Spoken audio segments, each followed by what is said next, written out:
Okay, travelers, give me 1 second here. We're just going to test the audio, make sure everything's good.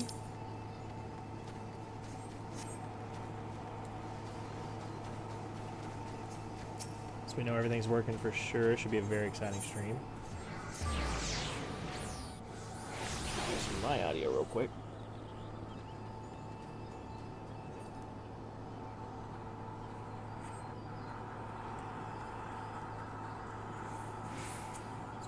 Working for sure. It should be a very exciting stream. Confirmed everything's working on the audio. I'm going to close that. And okay, so we are ready to go. So we are now live with the 4th stream, I believe, 4th or 5th. Well, that's an interesting one. So those of you who are following along with the edited down series, you're not going to have seen this part, at least, probably not, depending on how dedicated you are to the content. But for those of you who might be joining us for the first time, or this is your first exposure to the channel, I am the Literary Bear. We are going to be going through some of the best stories in gaming that make us have the most emotional response, that have the most memorable results, right? So, this is my Final Fantasy XIV complete retelling of a Realm Reborn. At least so far, just a Realm Reborn. Last episode was a bit of a bonus stream. We didn't do anything that was main path, and so I've decided to call that a vignette. So what we did last stream, they were nowhere near this high level. We unlocked all of the crafters and gatherers and did all of their quests up to level 15. In the background, I have been leveling them mostly with turn-ins. I'll be honest with you, that's pretty much all I've done. It's just these. These are a ludicrous source of experience for crafters and gatherers.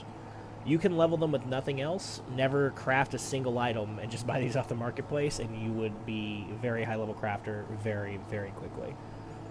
So if that's something you're interested in doing, it is certainly an option. Like I said, I did it primarily with just that. It has not been that long since our stream. I believe it was Saturday that I did that.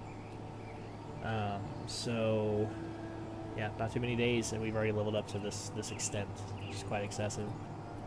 But that's pretty much everything we did on that stream. We didn't have time for anything else. If you notice, though, we are still a conjurer. We are level 40 conjurer. But we're still a conjurer, so we have some work to do in that department, and we do not have any secondary combat jobs. So that's something we're going to work on a little bit today, and we are also going to progress the MSQ.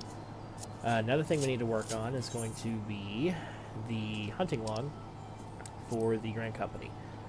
You have to complete this in order to be able to do the rank increasements, which we definitely want to do. So right now, our character, Wisteria Willowheart, is a Serpent Corporal, which is the highest rank I can attain with my hunting log status. So we're going to need to go ahead and progress the hunting log to the next tier to be able to achieve Serpent Sergeant 3rd class. So we're going to do definitely a bonus dungeon today. That one's quite fun. A lot of story involved with that one, so it'll be pretty cool. But for the time being, something even more exciting than that is going to be what we're about to unlock right here. Keep walking down the way here. I thought about opening the episode here, but I thought it would be a little bit more thematic to open it like actually walking in. So, this is a very major moment. This is the last time we will likely see Wisteria Willowheart as a conjurer.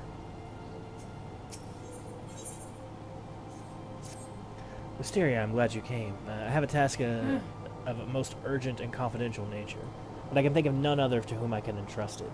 You are doubtless familiar with the Seedseers, yes? Kane Senna, Elder Seedseer, leader of the Order of the Twin Adder, and guardian to our fair nation. Clearly needs no introduction. But know you also of her siblings? The 2 young Pajols, sister Ray O. Senna and brother Arun Senna, make for Evershade as we speak, where they will perform a ritual of great import. Verily such import that it would be no overstatement to say that the very fate of Gridania hangs in the balance. As you well know, we dwell in the forest by the good graces of the elementals, eternal guardians of the Twelveswood, and most of all, the great one who dwells within the guardian tree. Yet our ceaseless warring and ill treatment of the trees that shelter us have aroused the great one's ire, and it is only by the quieting, the ritual of which I speak, that he may be placated. Thus did the 2 Seedseers set out for Evershade, with nary a guard to accompany them. Therein lies the rub, and the nature of the favor I ask of you.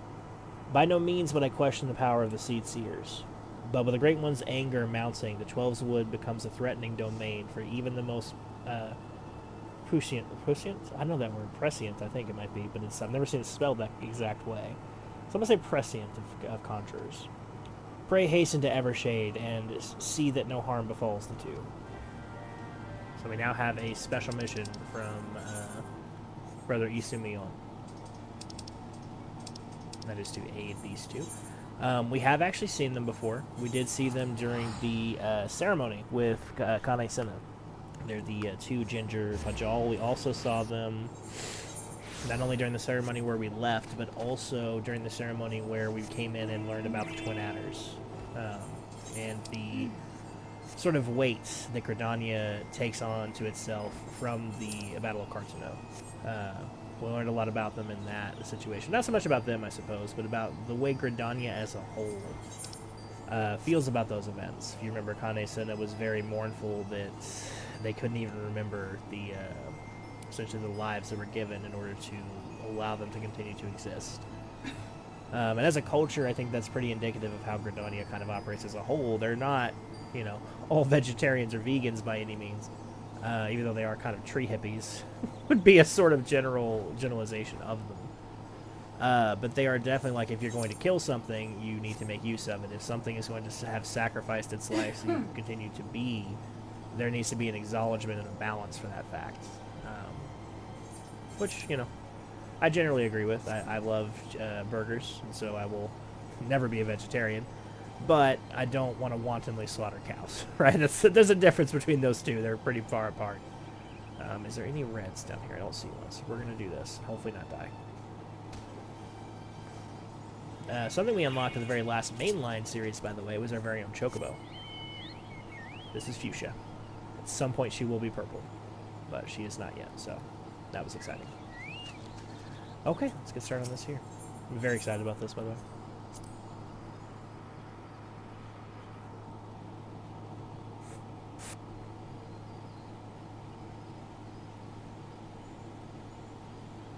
Curses! How can we hope to make it to the Guardian Tree with these ghastly creatures bursting forth like rampant weeds? If I had known that we were in for, I'd have brought along a wood whaler or two. In fact, I dare say we should return and do exactly that. Oh, do not be such a coward, sister. We are seed seers. These overgrown vermin are no match for us. Bold words, brother. But were they true words, we would have dispatched our enemies and arrived safely to our destination bells ago. A conjurer, are you? Brother Isumi, ever the worrier. For once, however, his solicitude is most welcome. Might you help us dispose of these fell creatures? Have you no pride, sister? Our seed seer does not beg the aid of some common adventurer. Enough, brother. We have a duty to perform, and a duty that takes precedence over your silly notions of pride. Now, enough talk. Let us see to these pests. I love his staff, by the way. Very cool. So we did talk a little bit about Pajal. They are incredibly uncommon, and to my knowledge, I don't think that there's any real, like, genetics in there. Like, I don't think that they are Pajal, and so therefore their children will be Pajal, for example. The elder seed seer being their sibling, them being siblings, and being Pajal, to my knowledge at least, is just sort of happenstance, or that their family is just happen to be especially beloved of the elementals. You could think of Pajal as kind of like the druids of this game. Obviously, conjurers are a fairly druidic class. It uses the elements to attack, right? They're very involved in the everyday coming and going to the forest, you know? So I would say that would be a fair thing to say. But the Pajal have that sort of long life that druids are well known for in fantasy lore. And you could kind of look at them as, I believe they're always hearers, so they're kind of like a bridge between a hearer and an Elezen. Elezen are a much older people to Eorzea. In fact, it's a lot of speculation that they are the progenitor race of Eorzea. They are the first race, essentially. Whether or not that's true, we've never had any confirmation. I mean, in fact, we know for a fact that they were not, at least if you're talking about the star as a whole, of course. But at least in terms of, like, written memory for the layman. Things that, like, the average Eorzean or historian might know. at this point in time, then I believe that, yes, Element will be considered to be the first of this kingdom, and the progenitors of it. Whereas the here are more of an upstart race. The Makote have an especially interesting lore, kind of all their own. They actually kind of came to be in Eorzea via a kind of a negative thing. Normally the calamities bring nothing but ruin and devastation. However, and I believe it was the third Umbral Calamity, all the waters froze, and the Makote migrated over from some sort of southern, presumably beach-like island sort of situation. Very interesting.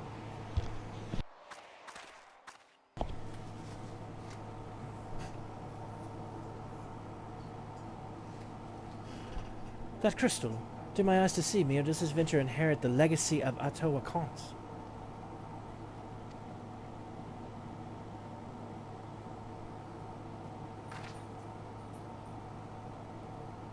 Was none other than Atoa himself who last performed the quieting. No, I do not believe this adventurer's arrival is a mere coincidence. Bearer of the soul crystal, inheritor of the arcane knowledge long since forbidden to those not of our kind, I know not why it is you he chose, but I believe our great forefather has led you to us today. Ancient tradition dictates that the quieting be performed by 3 Pajals. But I misspeak. The ritual is performed by 3 white mages. If Master Atoa truly has chosen this adventurer as his successor... You speak madness, sister. Surely you have not forgotten that Pajali tradition strictly forbids sharing the teachings with those not of our kind. The power of white magic is far too great to risk falling in the wrong hands.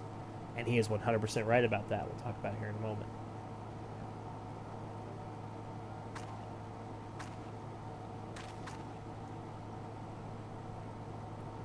And so you would uphold tradition merely for tradition's sake, even at the risk of incurring the Great One's wrath and bringing disaster upon our forest home? Looks like the microphone can't Ignore that, I'm so sorry. I forgot to mute this as we later. went in. Have you so little faith in your own abilities, sister? We are seed seers, more than capable of slaying beasts in our way and carrying out the ritual on our own. Wah. This petty bickering is getting us nowhere. Adventurer, I am sorry to trouble you with our silly sibling squabbles. If you've the time, I would speak with you further, but not here. Come to Camp Tranquil, and come quickly. Time is of the essence. I do think it's interesting that these two are pretty indicative of Gridanian society as a whole, where she's very like, oh no, we need to branch out. At least within, you know, tradition, because clearly this wasn't their call. Like, the crystal chose me. It came out of a tree because I was here. That's pretty chosen right there, right? So, and he's more like, but outsiders, meh. Which are definitely the two sort of halves of the Gridanian society going. What is this? Oh, that's where this is. I didn't know that. I just knew where they were because, I mean, you know, White Mage made formally, but yeah. We'll go ahead and embark on this real quick then, too. The unmistakable smell of chocobo clings to you, adventurer. Would I be correct in assuming that you own your very own trusty steed? Aye, I thought so. Now tell me, is your bird battle-trained? If not, you might consider seeking the advice of Luqualot over at Bent Branch Meadows. The Asgardian native is something of a prodigy in all matters concerning our fine feathered friends. He should be able to help you attain greater affinity with your bird. That's really weird that he, like... And that's the thing, is I went over looking to see if I could unlock that yet. I think even on stream at Bent Branch Meadows, because I figured that's where that was going to be, where the Chocobo Keepers were. But apparently you have to start it at this random camp completely on the other side of Gridania, which, you know, didn't anticipate, but there you go. Had to go get sniffed by a random woman first, then I can do it. Thank you for coming, adventurer. Forgive my brother's rudeness. He cannot help that he was born with a head of solid stone. Anyways, I do not believe we have been properly introduced. I am Rhea Osana, a Pajal, as you can see, and sister of the Elder Seed Seer. You are Wisteria, yes? Brother Isumi has spoken of you, and most highly at that. As you no doubt have heard, my brother, Arun, and I were en route to the Guardian Tree. There, the Great One, by whose graces we dwell here, resides. The gentlest of guardians when at peace, and a destructive force that knows no bounds when angered, as the Great One goes. So goes our fate. The creature you helped us dispatch, doubtless they too were roused by the hostility of the Great One and his anger. You need only look around you to see. The forest grows more and more threatening with every passing hour. So it is that we traveled to quell the Great One's fury, to perform the quieting. In days of old, the ritual was, without fail, performed by 3 white mages. With our elder sister occupied with her many duties, my brother and I thought to attempt it on our own. Everyone was confident, but I had my doubts. It was then that you arrived, and shortly thereafter became one of the chosen few to be gifted with a white mage's soul crystal. 'Tis no small honor that Jim makes you as an inheritor of the magic of our ancestors. My brother's pride may blind him. The signs are clear as day to me. You are not Pajali, but Toa Akant meant for you to be here today, to perform the ritual with us. Toa Akant is known to all as one of the greatest mages in our history. But even so, he was known for being something of an eccentric. In defiance of tradition, he bid farewell to his forest home, wandering the realm and healing the wounds of all the land and its people, wheresoever he went. A most admirable cause, yes? But alas, Toa was never to return. He perished in a far-off land, and having taken no apprentices, his legendary powers were lost to us for eternity. Or so I believed until I met you. And yet for all his stubbornness, there is so truth to my brother's words. Ancient laws forbid us from sharing the teachings of the White Mage outside of our own kind. There are reasons for this, which I would share with you given the time.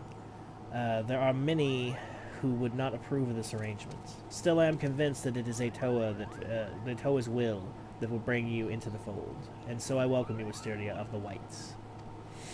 I can feel the Great One's fury welling up even now. Time is short, and yet while you may have been chosen by a Toa, I fear your journey as a White Mage has just begun. Return to me when you have further honed your skills, and we shall proceed with your training. Okay. This is quite exciting, travelers. White Mage unlocked.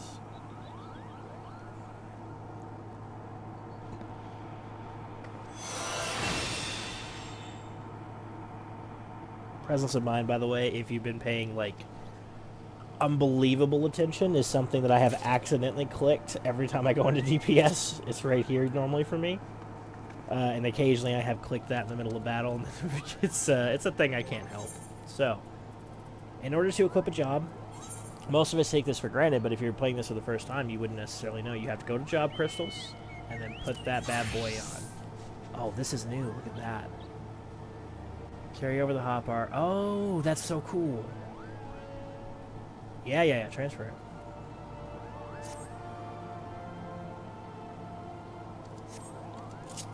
That's so different, because normally you have to completely start over from scratch, but I much prefer this, because that's way better than having to start over from scratch for sure. So we've already gotten to Maim and Mend on this tree, which is excellent, because our damage is not very good. Arrow Mastery is getting pretty close. And let's go ahead and get some of these actions that we might not necessarily have on the bar here.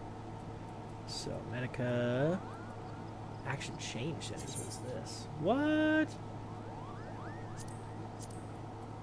That's new for me. Really cool, though.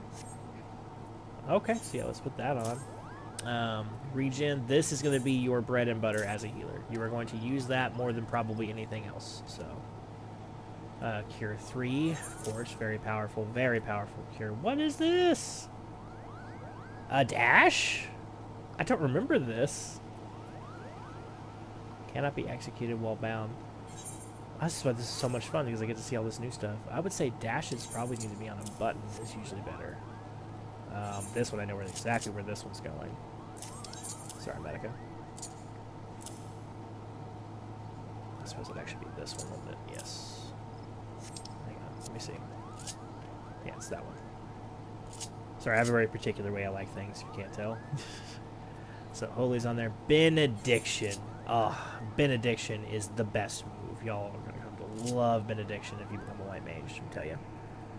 It's basically like a, hey, heal literally everything move. That's pretty much what it is. We're going to go to... Oh, I see what they did. They removed a lot of the... Okay.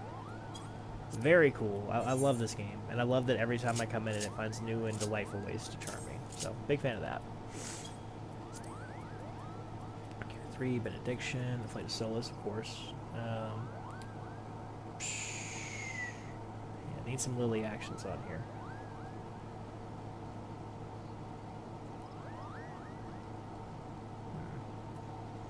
That's top for sure. Size is going to go there. Oh, nope, sorry. There. Just trying to remember my muscle memory. I'm so sorry. After you go there, you go here. That's right. Touch gravitation, definitely there. Yep, I remember that. Clearly. Yeah, that's right.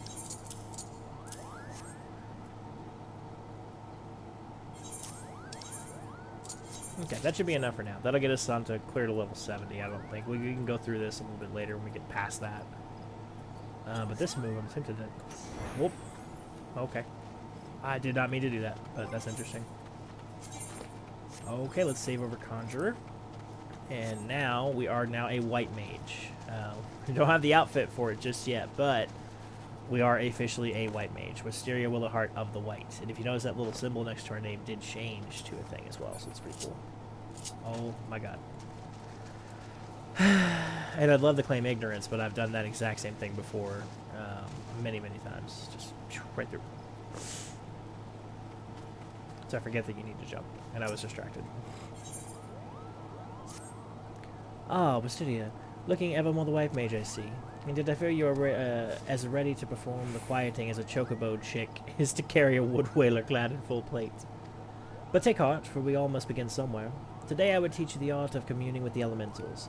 This is, by any measure, the very foundation of our art, the means by which we preserve harmony between the forest and our people. Not so far from Sorrel Haven, you will find a tree, a mere sapling in the shadow of the guardian tree, but one that has likewise been consumed by anger and fear. I would ask that you placate the tree. The process is quite simple. Stand before the tree and raise your hands. Commune with the elementals that reside within and attune yourself to them, until your feelings are in absolute harmony. Be forewarned, however, an angry elemental can be as stubborn as my dear brother. Do not be surprised if you find your honestly rebuffed and foul creatures sent to drive you from the forest. No matter what happens, you must remain calm. Dispatch the creatures, settle your heart, and speak to the tree once more. If your heart is true, your voice will reach the elemental ere long. Remember this, Wisteria. Under no circumstances must you allow your anger and fear to overcome you. As practitioners of white magic, the magic of succor and solace, such emotions are anathema to our very existence. One of the reasons why I like white mage, I really like the storyline behind it. This is not just, oh, haha, funny healers. It's like, no, they have a whole, like, sort of checkered past, honestly. It's quite interesting.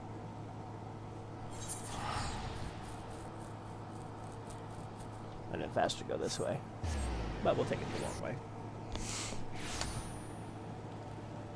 And is this the one with the chocobo keeps? Yes. Let's go talk to this guy real quick.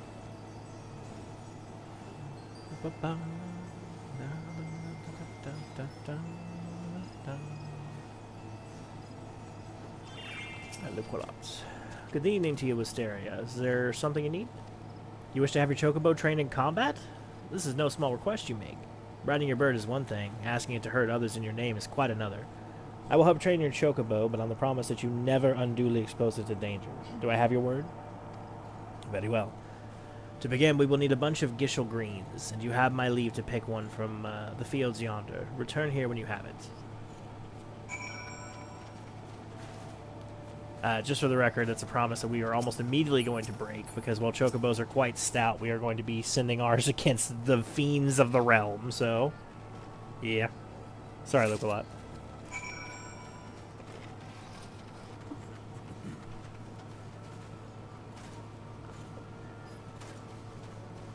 Oops. Have you acquired the greens? Superb. Then we shall get straight to it. Doubtless you already know this, but chocobo are highly fond of Gishel greens. They love the leafy vegetables so much, in fact, that they will completely forget their fears in the face of danger. Thus, by feeding your bird the greens, you can prevail upon it to fight beside you. And then, once called, it will be up to you to direct its actions as you see fit. You will find that your chocobo innately responds to a number of general commands. Give your bird an order, and it will act accordingly. Sorry. And to the best of its ability.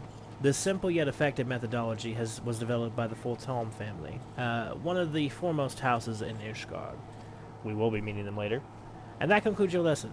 Of course, it is not enough to merely hear about our practice. One must venture forth and attempt it oneself. Summon your chocobo with a bunch of geishel greens, and together make way to Sorrel Haven. The bruises that house that area ought to be a suitable challenge for you and your companion. Put down 3 of them and return here. And lastly, by word of advice, I would recommend that you keep an ample supply of geishel greens on your person at all times. Our resident vendor will be able to provide you with as much as you can carry. And we will indeed be purchasing some, thank you. For the reminder, you never want to run out of that.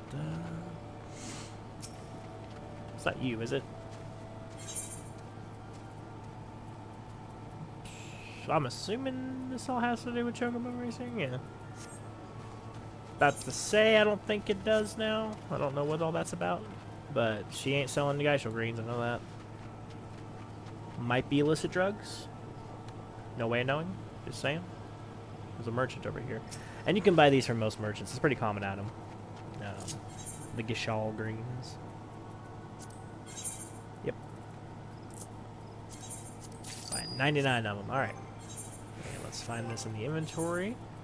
And rare for this, I know, but we are actually going to equip this to the hotbar. And we're going to put it right there. The alarm was nice, but it's not necessary.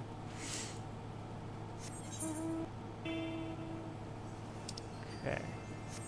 I know we're kind of interposing these two narratives together, but I will say having a chocobo be able to fight for you is very cool, so I'm excited about it.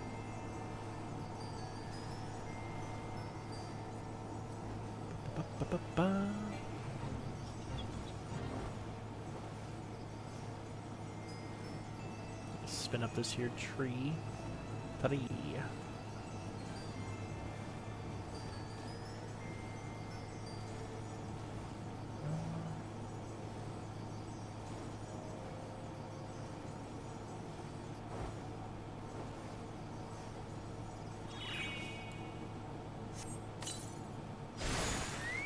Alright, Fuchsia is with us.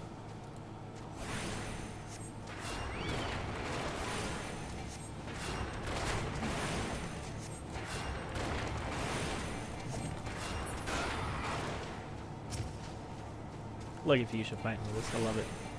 I love the barding on the side too. You can get a lot of chocobo barding. You can craft it as well. Some of it looks amazing. Some of it will make a chocobo look like a demon. But part of me just really does like the simple Grand Company logo on the side there, that twin adder. Quite nice. Okay. We don't necessarily need to turn this quest in with any type of hurry, because we have the ability now to summon our chocobo. Turning that in is not really super necessary. That should unlock the challenge log option, though, I believe, unless I have it already. Battles. Yeah, they already did. Okay.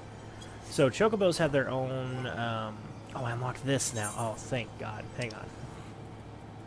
Let's sort this out right now.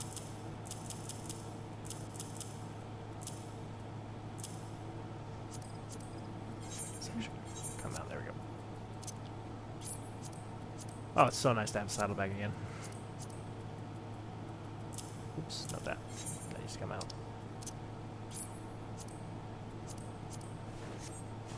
Okay. Sorry, Saddleback's really nice. So something you'll notice is that the timer is going to stop every time we go on a mount. I think that was because originally, and this is speculation, but originally most of the time you were mounting your chocobo. So I was like, well, we'll pause the timer, and they just kind of kept it, but it's kind of nice, because if you're in the overworld, you can just hop on your mount, and it'll freeze that timer. Not that the geishel greens are especially expensive, but, you know, it can be kind of nice. If you know you're going to be out for a while, by the way, this can stack twice. So it does say it in the text right there, too. So you can eat it again to get up to 60, but I'm not going to because it's usually a bad idea in my experience because there's no reason to do so. So, Current color yellow. We can change that. There's a way. It's a little bit convoluted, but we can do it. This is our current barding. I do have a different barding, but I much prefer this one. And I do have a different thing here. And that's pretty funny, but I like Fuchsia a little bit OG. I do like the legs better on this one, though. Makes him look like a very beefy chicken. Big fan. So there's different stances you can do with your followers. You can do healer stance, and there are different skills that they can unlock. You typically want to go all the way in one skill, and then get what's called a Thabnarian Onion and try a different one. We are probably going to put him down the healer tree. It'd be healer or tank. The attacker, the Chocobos do not do a ridiculous amount of damage. I mean, he does more than, like, nothing, but it's not a lot, so... Plus side, though, now we are within an enemy territory, and we have Chocobo friends. So that's that presence of mind right there. So presence of mind just makes you cast faster. And it is quite difficult to get used to having it and then not have it. I can tell you that for sure. It's nothing revolutionary. It just makes everything you do faster, which is better. And you can use that to increase your healing speed. If you need to be healing, presence of mind, and then just start healing. Or you can use it to increase your damage. Typically, you're going to use it on damage, especially in solo instance duties, but the other option is also a thing. Alright. Miss Forest Lady, we have talked to a tree. I'll go on mute for just seconds.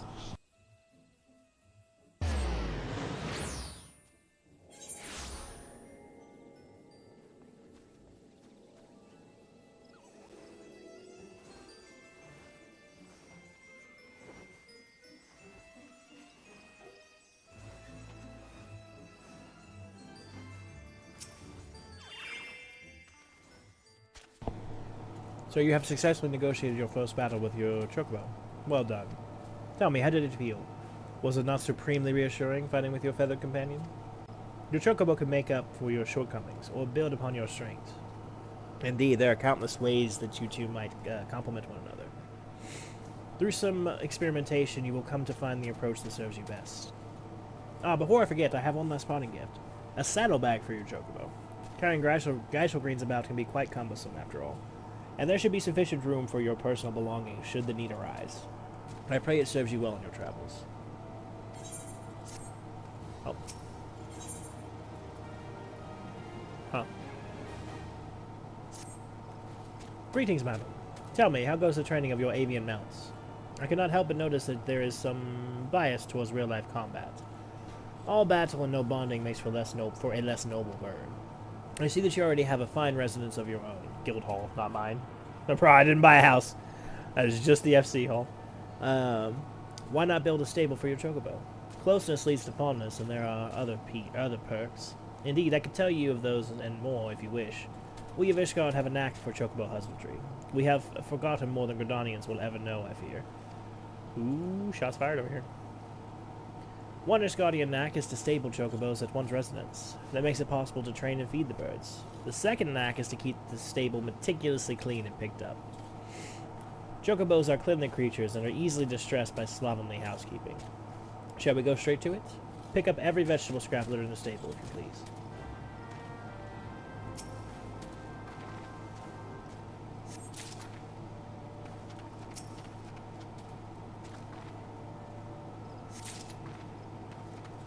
You know, for birds that like to keep everything very clean, they tend to scatter vegetable stuff all over the place.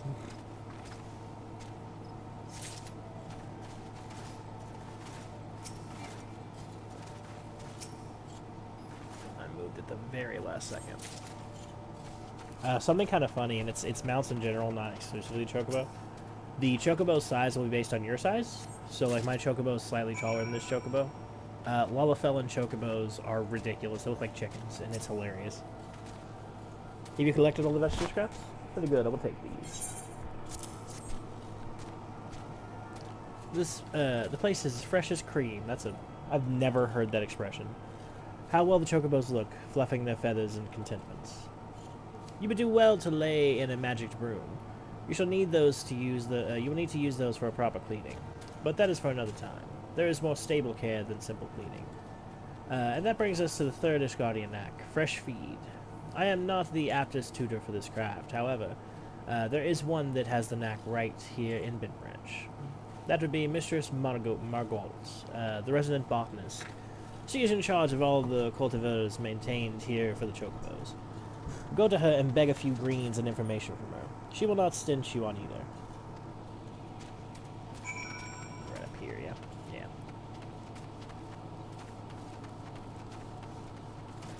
I do love my chocobos. Chocobros. Some feed for your chocobo, as you've come to the right place for it. It has been a warm spring. Try the crocker roots. Many birds who would otherwise go off their feed cannot resist these luscious roots. That's what she said. We raise them with love as well as skill. Master Lucolot likes to call that a knack. Have no quarrel with it. 'Tis a joy to grow, whether it be vegetables, chocobos, or the skill in one's hand. Why not try your own hand at growing vegetables? You say you have a house? A house must have a field. Food grown with love and care. How could your bird not thrive eating feed such as that? Mayhap we are not what we eat, elsewise my father would be a codfish to swim in butter, but the feed certainly makes chocobos, aye. So sensitive is their nature that you can see the effect of a particular feed as clear as day. But I have yet to tell you about the other main feeds. You are sure to be fascinated. Shall we ever tire speaking of the Geishel greens? Precious, luscious plants. You can summon and train your birds with these greens. But as wonderful as the Geishel greens are, they are hardly unique in being attuned to specific areas of a chocobo's ability. The art of raising chocobos involves a choice of balance of vegetables to feed your bird, thus creating a chocobo that is just so. The best laid plans of wranglers are often frustrated by a picky eater, though. Do make sure you come to know your bird's likes and dislikes. There are no pieces of magic to bend to your will, but when bird and woman grow together, well, you might discover something very special indeed. Aye, and you would do well to grow your own feed.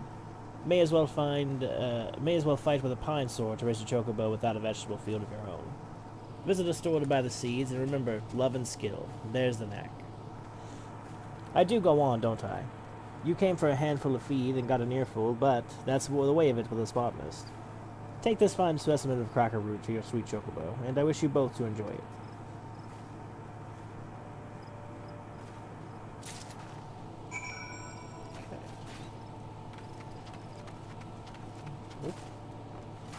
A little bit of chocobo lore, chocobo deep lore there. We're about to collect some chocobo feed. Margalot is very stingy with the vegetables. Were you able to? As fine a cracker root as I've ever seen. A magnificent specimen. This will make the training all the more effective, I believe. We come to the fourth knack of chocobo husbandry with Syria. Training. I heard head wrangler Keitha about her work. There's a thought. Go and speak with her and she will tell you much and more of chocobo training. Sending me all over this little place here. Nice to see you, adventurer. Here to learn about training your birds, you say? We met her before. Stable your chocobo and you'll be able to train this sweetheart. But you need to give him a single treat straight after and not a moment later. What I do is to go pick up a choice bit of feed before I get the bird into training. The results vary, as that slick ruffian of the Ebony Stalls used to say. Around here, results depend on how clean the stables are, what treats you give, but as long as you love your chocobo, it's hard to muck it up. Well now, got a fine root, a cracker root on you already. That'll work a treat, no pun intended. Go on, start training little Leia here.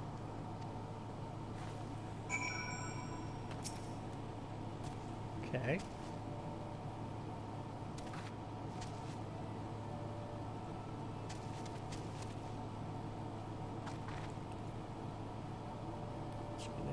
Training, okay. She seems to like it.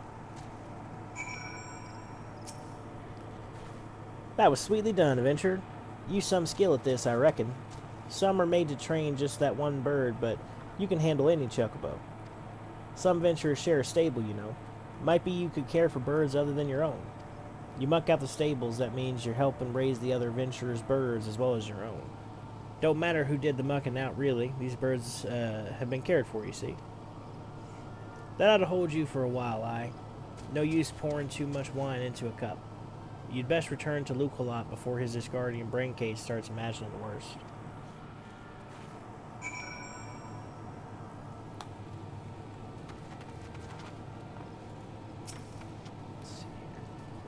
Sweetly done. High praise indeed for Keitha. Excellent, excellent. I believe I have taught you all the knacks you must needs know at this time, I believe. It is my hope that you will be able to stable at your residence, and there raise a chocobo to serve you as brave mouth and trusted companion. How I long to meet that bird someday. I trust you will not disappoint me. Bird's right here.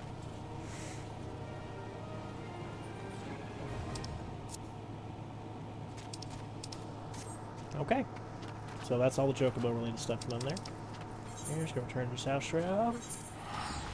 Be right back. I'm still kind of eating lunch in the background, sorry.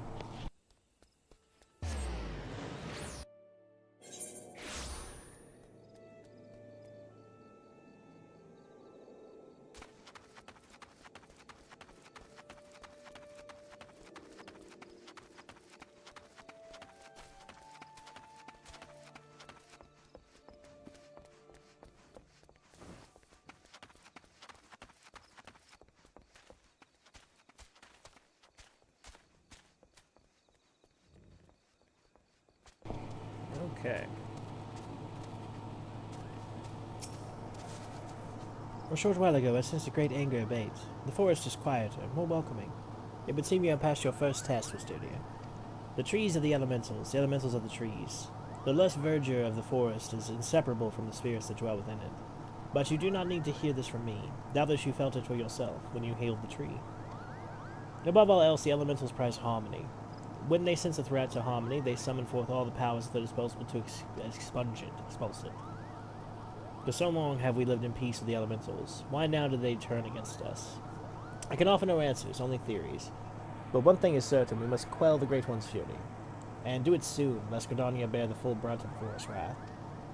To soothe the forest's wounds and restore harmony, that is our duty as mages of the Whites, and it is a responsibility that transcends race or nation. I sense your success in soothing the ailing tree, and I am certain of this, more certain of this than ever. Sadly, many cannot see past established practice and tradition, my dear brother among them.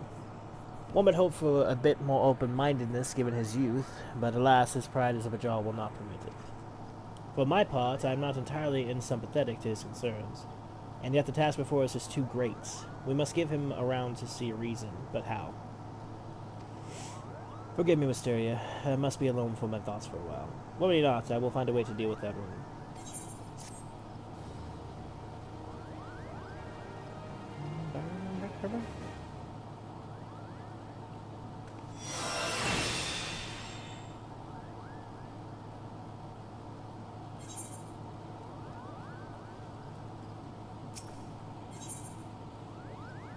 Noticed benediction. I was like, wow, that's early. Wisteria, I owe you an apology. When we last spoke, I promised that I would find a way to convince my brother to accept you, but I fear he intently refuses to heed my words. Why, the more I try to reason with him, the more he shuts his ears to me. All pride and no common sense, that one. I can scarce believe we are kin. So intent is he to prove that you are unneeded that he dashed out into the forest all alone, boasting that he would placate every last elemental and save the forest all by himself. Needless to say, such a task is far beyond his power. There is part of me that would like nothing more than to see the foolish boy learn his lesson, and yet, as his sister, I fear for him. Would you go look for him, Wisteria? Seed seer or no, he is in many ways still a child, and the forest grows ever more unsafe these days. I thought to go myself, but if you were to save my brother from his own recklessness, perhaps he might finally see how fatuous he has been. When last I spoke with him, he announced his intention to begin his efforts in the Bramble Patch. With any luck, you may still find him there. Now, please go in haste, and before some fate befalls him. Bramble Patch. I will say that is one downside to the job quests over the Conjurer quests, is that they tend to be more moving around. Get a lot more lore out of it. Tend to be a lot more moving around. And I do love how White Mage fleshes out a lot of things that happen. So, like, when you save when you're the envoy for Gridania, or even if you're not, you do hear about it at least. You get to see that whole battle between the Ixal and the Wood Whalers at the Guardian Tree. So whenever you're essentially doing this quest line, that's the ramifications for what happens after that attack. The Guardian Tree's pissed, right? Because people keep fighting over him. It's just not his vibe. He's not a fan, right? So this is all about quieting him down.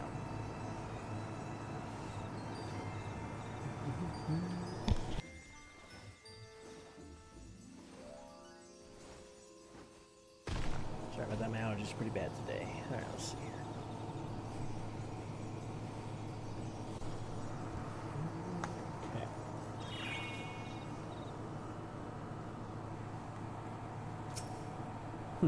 This is my sister's favorite adventure. Come to show me up, have you?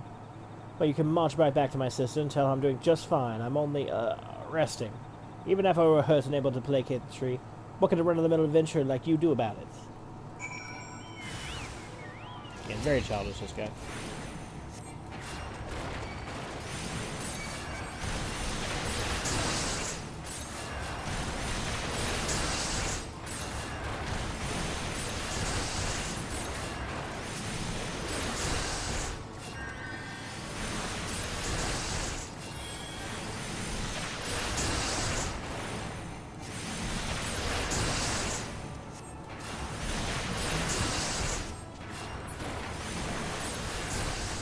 Just unlock this. Apparently I've forgotten all about it.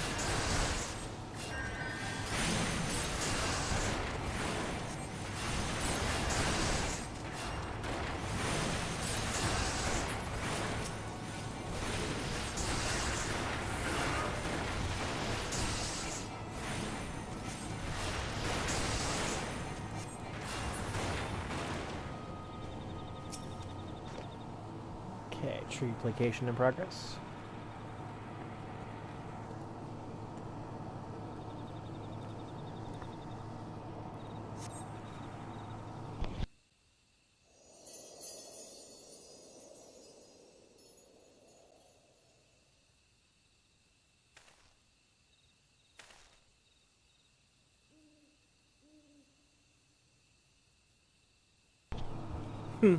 Beginner's luck.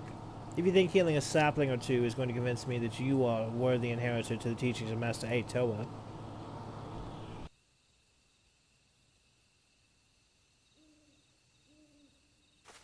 Hadrun, you yourself do not believe these words. Sister, what are you doing here?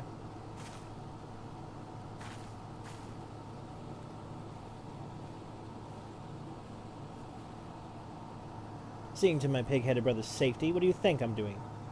For better or worse, it would appear you only suffer from bruises to your leg and your pride. Hey, Rune, for all your obstinacy, I know that deep down you are no fool.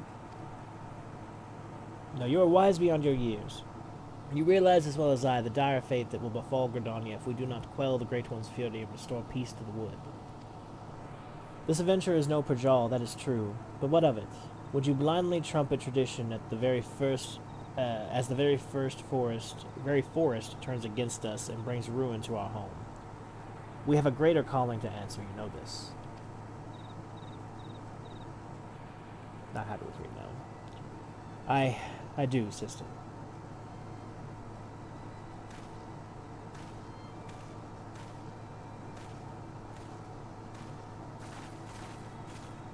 Oh, my dear Arun.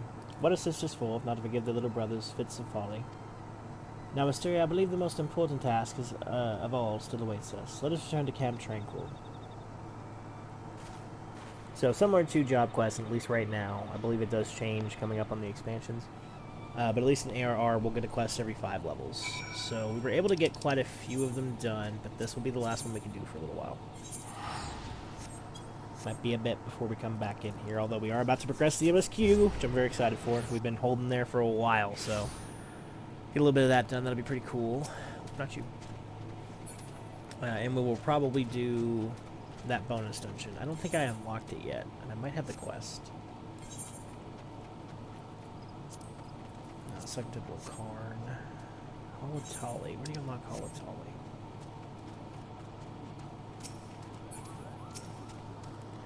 Wastidia, thank you. I knew it was only a matter of time before Arum came around to reason. and yet his hesitance to accept you was not entirely unfounded. When we first met, I promised you that one day I would share with you the tale of how white magic came to be regarded as a forbidden art. Well, I suppose that it is as good a day as any for the telling. The tale began some 3 millennia ago, in the 5th astral era. It was the time of the endless frost, when a barren wasteland of snow and rime stretched as far as the eye could see. Food was scarce and warmth scarcer. The histories hold many a grim tale of those who died in their beds, starving and benumbed. So did our ancestors discover magic, born out of a most fundamental instinct: survival. In time, the winter thawed, and magic was no longer essential for survival. But once awakened to its conveniences, there was no returning to how things once were. Ere long, the people discovered all myriad ways in which magic could be employed, and civilization flourished. But prosperity breeds contempt, and nations warred for power and riches. So did the people seek greater and greater power, to rain destruction down upon their enemies. So was born black magic, the most devastating form of sorcery the world had seen. At the same time, another form of magic emerged, brought forth by those who would keep the immense destructive power in check. That is white magic, our magic. Does this surprise you? Just as there can be no dawn without the night, the white and black are but two sides of the same coin. War raged on, and magic was used and abused with little concern for the consequences, and consequences there were. Unchecked use of magic soon dried the flow of aether, threatening to bring blight to the land. The magic of healing? It made little difference. If used with no concern for the ether, our magic could prove as ruinous to the land as the most devastating black magic spell. So it was that the practicing of white magic was forbidden, with one exception: the Pajal. Our kind were entrusted as the sole shepherds of the new forbidden art, to serve as healers and bringers of peace, while ensuring that this great power would never again be misused. Though he is still young, Arun feels this profound sense of responsibility as strongly as any of us. Thus his hesitance to accept you. But having seen your abilities, the sincerity to your intentions, you can rest assured his doubts have been dispelled. With the three of us united in place and purpose, your skills ever growing, the day that we may perform the quieting draws near. To our fortune, the Great One has not been entirely consumed by fury, but our time remains short. To commune with the Great One and restore the Twelveswood to its former state of harmony, we must truly be one of heart and one of mind. It is to that end that Ato Akant has guided you. Further your mastery of our art, Wisteria, and let us mend the wounds of the forest together.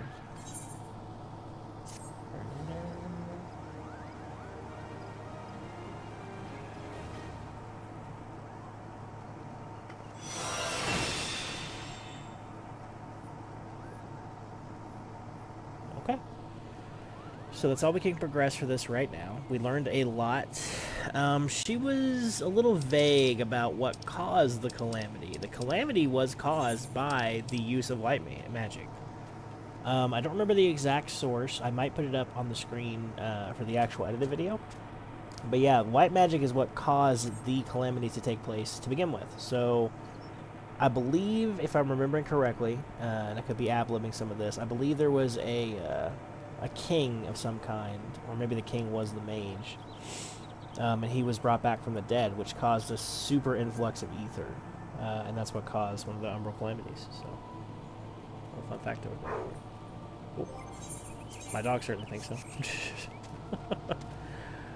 For the time being, though, we need to return to, I think it's Ul'dah. You guys will give me one moment to finish up this last little bite of pizza here while we're teleporting over. Getting into position.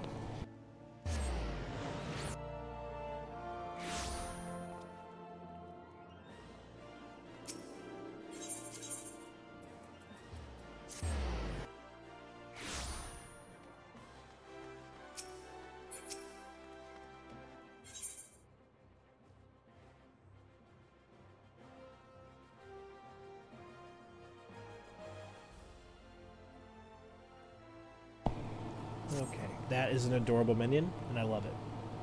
Like a little pug. He's adorable. There's a tail. Oh. Time heals all wounds, or so... let's go with that one, hang on. Time heals all wounds, or... I actually went with the exact same voice. One second.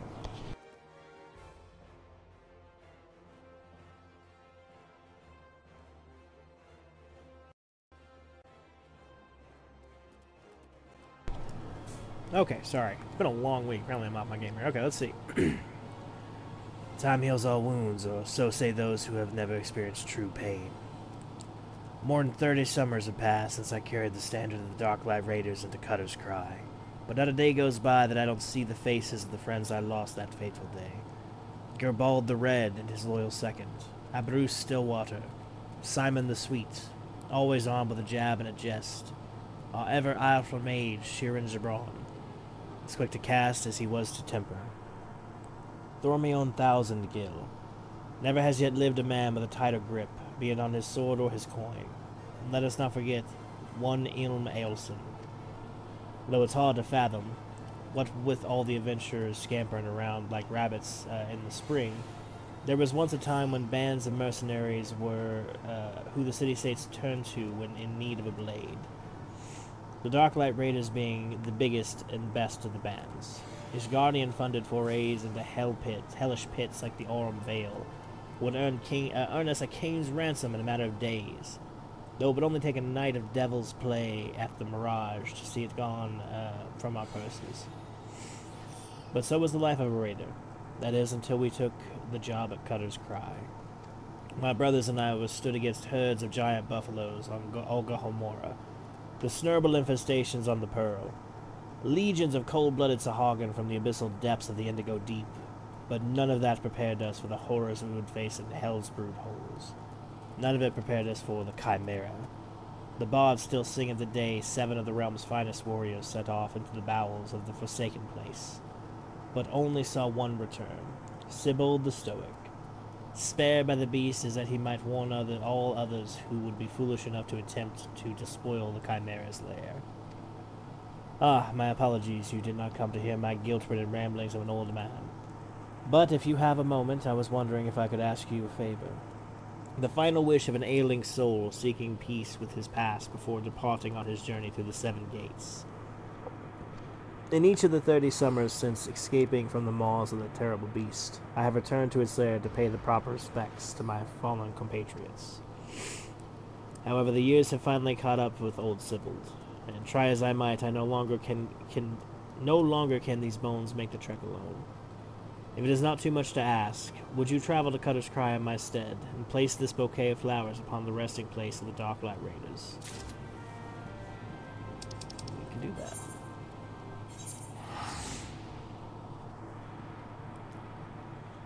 So, Halatali is technically a optional dungeon, which is why it's unlocked by a blue quest like that. As with all blue quests, it, in this case, unlocks a dungeon, but also it is 3 of our hunts required to advance the company rank. So, while it is, yes, technically optional, if you want to engage in increased company content, you do need to do it. So, keep that in mind. I also find optional dungeons very nice. They're usually a really good source of like lore and very either funny, charming, or interesting side stories, and this was no exception here, so that's been kind of cool.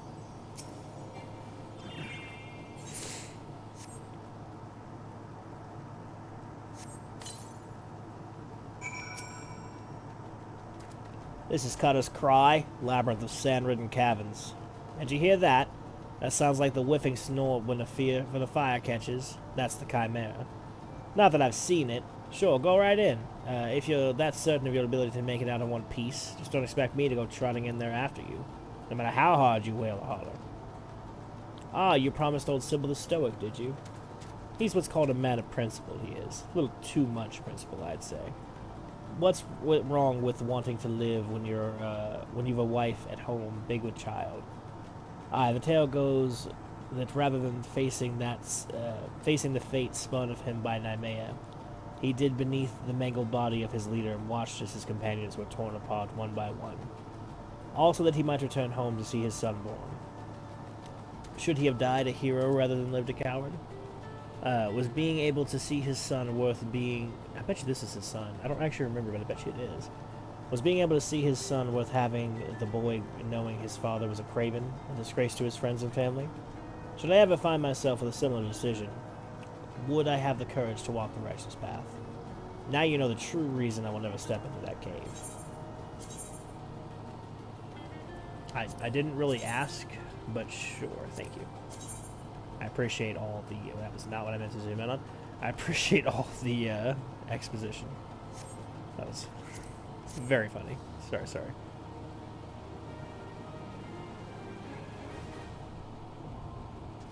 That's Cutter's Cry. Cutter's Cry, you might notice, is not Halatali. That's because I think I picked the wrong dungeon. So... now we need to go find Halatali.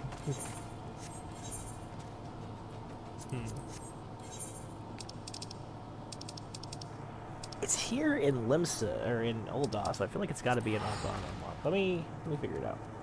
Let me be right back again.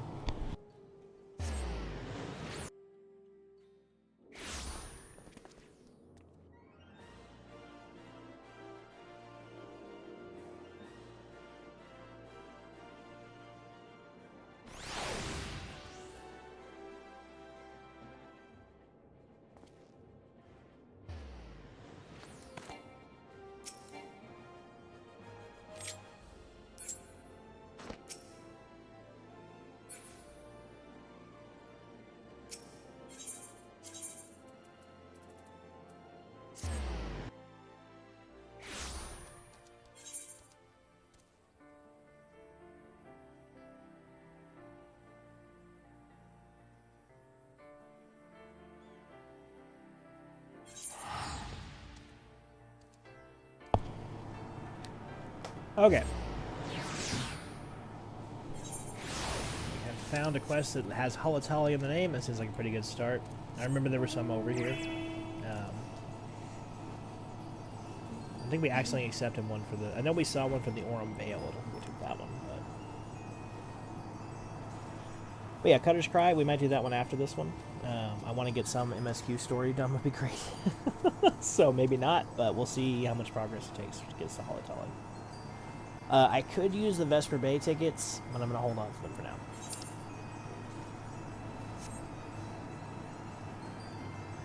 Instead, we're going to have a nice little journey through the countryside here.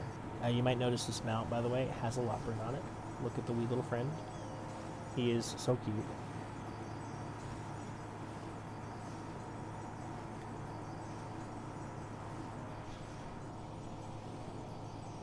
We are the Lopperts.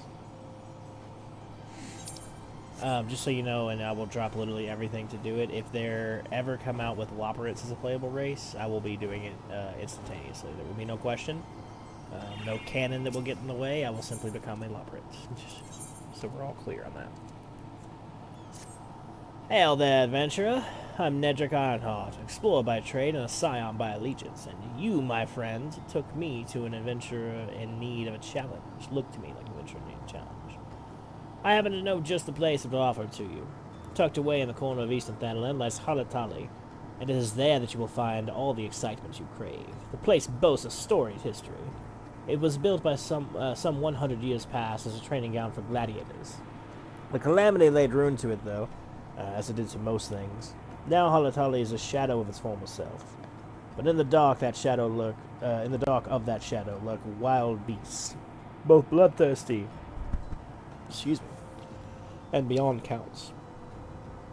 For one such as yourself, I dare say there is no place finer than Halatali to test your skill and refine your technique.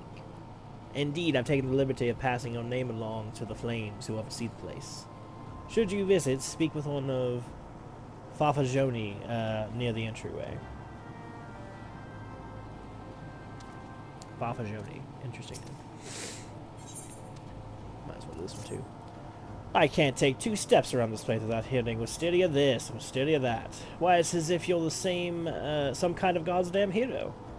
But I jest, even if I can see that you're just itching to find a new battleground to hone your skills. Fortunately, I know just the place. The Realm Veil. Head southwest through the central highlands of Quarthus. Seek out a man named Williamus. That's an interesting name. And tell him that Nedrick sent you. At least we need a quest to go to, anyway. No, that one is out of my level range.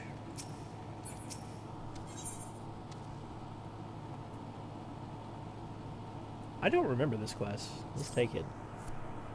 Heard we're in the same trade. You're in better shape than me, though. Mishap at the Wanderer's Palace nearly did me in, and boy was it worth it. The calamity drained nearly half the water from the Bronze Lake, and there it was, an ancient temple of Ocean. Why it's called a palace, then, beats me. I just went and looked for some treasure, me and my feller. It was like a dream. That's what it was like. The water hadn't done a thing. There were gold-framed mirrors, bright as the moon. We gazed upon ourselves draped in chains of pearl, dancing on a floor of marble and malachite, like a king and queen, me and my feller. A daring-do adventurer just like yourself wouldn't say no to a chance like that, now would you? Tell you what, go down to the docks west of Camp Bronze Lake and look and talk to Abazi Tarazi. Used to be a bone companion of mine. He'll ferry you to the place. Boom, excuse me. I gave her a gruff chain smoker voice, by the way, just ran with it. I have to deal with it on that one. I did not appreciate just how many bonus dungeons in Thanalan. It is kind of insane. It's like 90% of them from the looks of it. But that's okay. Thanalan is pretty cool. I do like Thanalan by design. I'm just not a big fan of deserts. And like, to me, when I'm selecting a grand company or a place to build a house in this game, I usually base it on where would I personally want to live. And the very last place I would ever want to live is a desert. So that is pretty low on my list of priorities. I would not mind living in a forest, though. Forest would be okay. I could live in a forest. Just one moment here. No, just make sure everything's working there. Alright, let's go south real quick. Do Halatali, and then after Halatali, we'll do some main story questing. We might queue up the bonus dungeons and just see. We do have quite a few of them now that we can choose to do. I would kind of like to do Cutter's Cry, just because we went through an entire storyline for that, and I'd like to finish that in the same episode. Otherwise, it's going to be kind of sloppy to snip it together. So.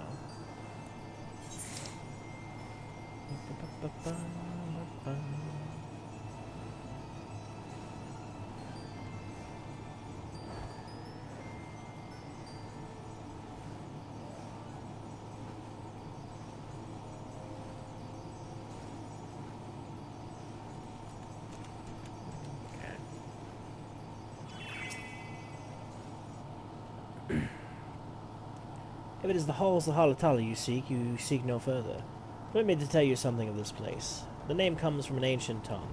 Halatali means the land of many shadows. It was here that our distant ancestors first settled, and, bah, you've not come all this way for a lesson in history, but love a lesson in history, actually.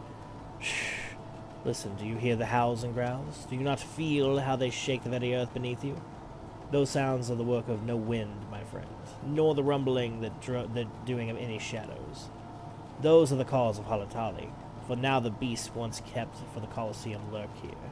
And there are no gentle beasts broken by the hand of man. No. There are those within that might even the might of the immortal flames cannot tame. From the look of you, you must be Wisteria. Hi, I received word from Nedrick that you might be along. By his recommendation, I grant you leave to enter freely. I only pray that you are able to find your way out. I'll make it okay there, Papa Joni. Thank you. Farfig Newton. We're now in the mix for Halatali. Alright, let's queue that up real quick. I am a healer, so I'm hoping it's fairly quick. Oh. Oh, okay. It's the necklace. Whenever you queue up for a dungeon, it will usually tell you that. It's just kind of like a, hey, you're about to be entering a dungeon. If your gear breaks, you might be in for a rough time. Which is very appreciated, because, yeah, that would not be a fun thing to deal with. Let's see here. There we go. I will say, durability in this game is a weird one for me, because if they removed it, nobody would really much notice or care. It's one of those things where, like, in a game like Breath of the Wild, right? Which I don't think we'll ever do on the channel. It doesn't really fit the theme super well, to be honest. But I do love it. So, Breath of the Wild, you have weapon durability, obviously. It kind of is more of obviously a game mechanic than a narrative device. But it makes sense, right? in this, like I said, if they took it out, it really wouldn't make any difference for the core plot. It wouldn't make any difference for the mechanics. You're gonna heal your gear. So all they would really do is just kind of make busy work, right? Because the way the gear functions, it's effectively just a flat stat bonus. So whenever they give you gear that's damaged, all they're really giving you is a flat stat bonus. You know what I mean? Like, it's just like, oh man, my flat stat bonus died. Let me sharpen up my flat stat bonus again, and then I'll get my flat stat bonus back. It just is less of a thing where, like, Breath of the Wild, if your sword breaks in the middle of a goblin fight, it's like, oh shit, I don't have a fucking sword, right? But here, it just doesn't have the same weight to it. So it's really just kind of like a busy work button. It's like, well, did I remember to sharpen my sword before I went in there? Because if I didn't, it might break, and then I'll do less damage. My flat bonus won't be as high, because I forgot to do flat bonus button. Yeah, not a fan of that in general. Very easy game. Triple try it over here. I finally gotten good enough cards. We did do some of that on stream, but I mostly just, every time I pass by somebody, when I'm doing any kind of, like, grinding, I usually just hop in over real quick and do the, triple triads, you know, win some new cards. Actually, I have a duplicate for Memaroon. That was not fun. It's my least favorite thing is getting duplicates. I feel like duplicates make the game a lot less fun for me. Because otherwise, I actually quite enjoy triple triad. I like card games. I actually collect playing cards in real life. So, little fun factoid about your bear there. But yeah, between Memaroon, this Bujalala, or whatever his name is, and all the other cards I have now, we're actually in pretty good shape as far as picks go.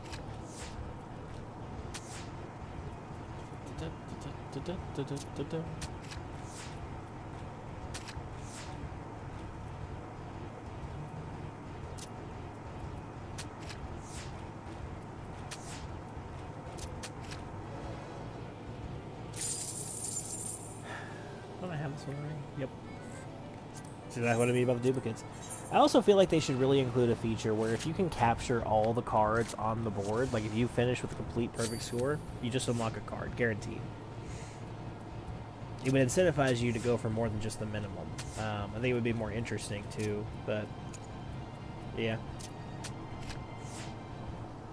I can see why they don't do that though, because I imagine it would cause like a snowball effect of like, oh, well, you got good cards because you have good cards, so you get more good cards, so you got good cards. You know what I mean? It was just kind of snowball from there. Yeah, fun snowball, but it'd be a snowball.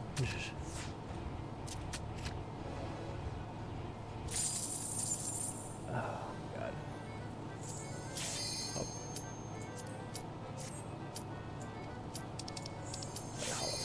That was a relatively long queue for a healer.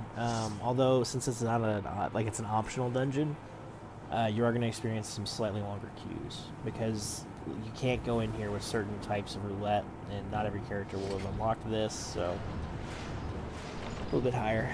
But okay, Halatale, we are in the ancient training ground of gladiators.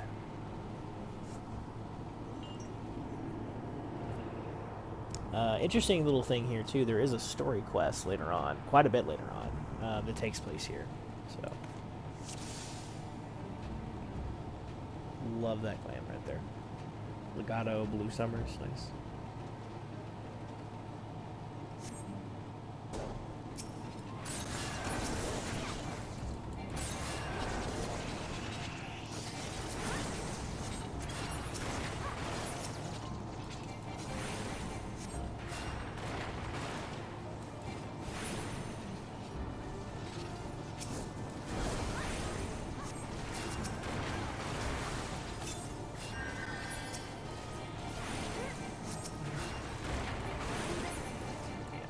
Battle of these here imps.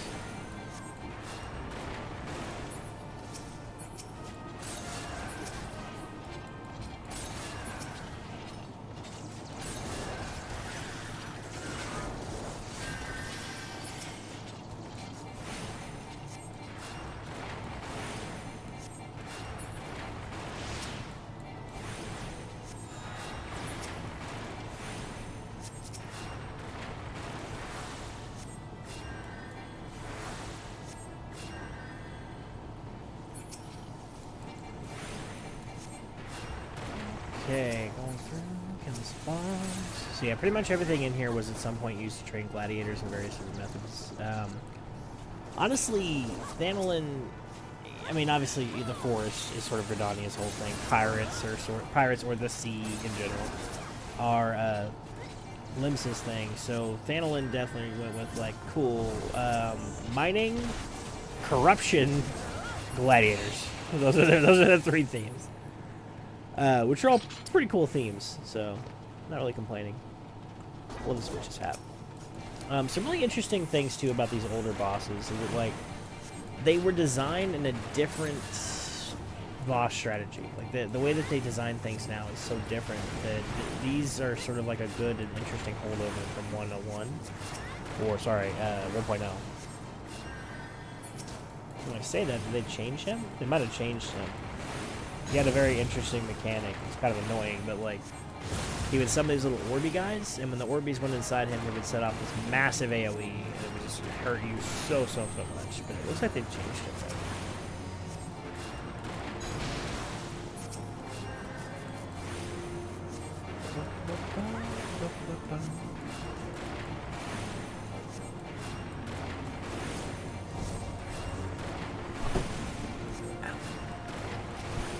Forgive me, guys. I'm gonna sit up a little bit. Right, I'm gonna fall asleep. It's been a long week. Hey, here's a level up. Oh yeah, I forgot about those. So we're gonna take this back to, I think, the beginning? Oh no, different area.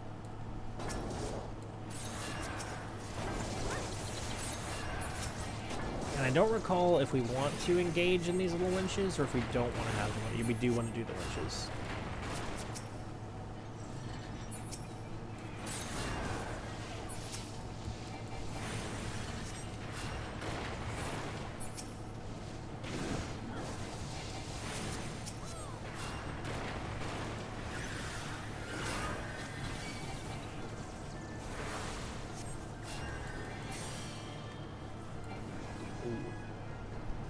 This guy might die.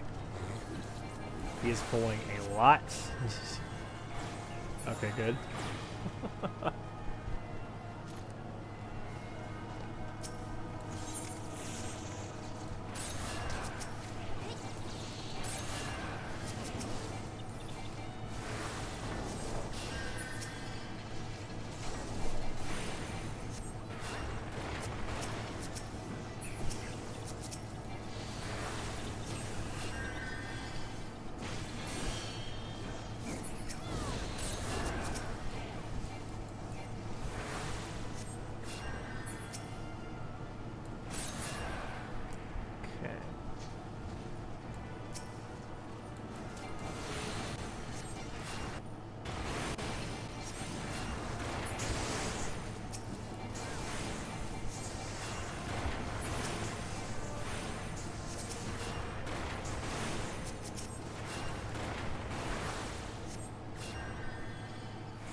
Okay.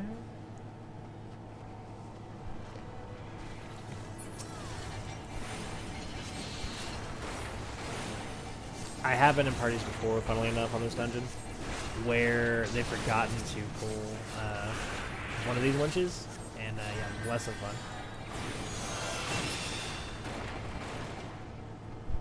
So I'm a little low energy. I'm waiting for that second win from the caffeine. Like I said, been a very long week.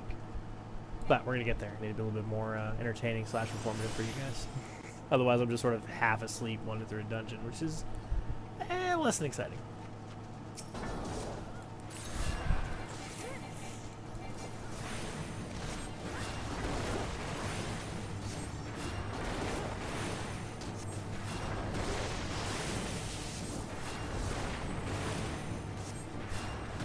You can always tell when there's a new person in here. Here in about 2 seconds. That red thing is new. They didn't used to do that. It used to be you were just in the electricity and dying, and they did not really tell you why. You also, I don't think, used to be able to target him from over here on the sea ledge we were all just on, so that's kind of a nice change.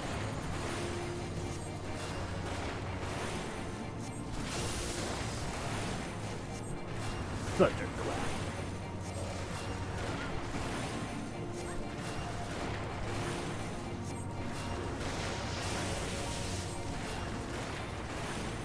I do think this boss is interesting. Quick, let's get these treasures over here.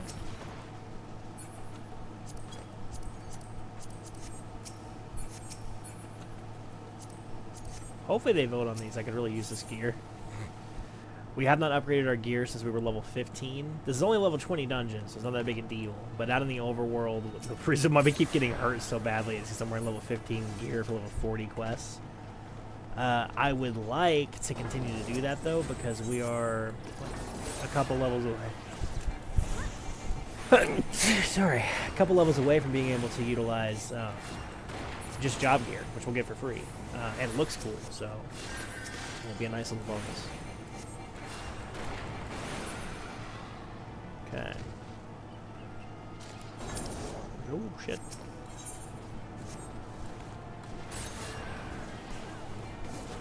Get the Piasta over here.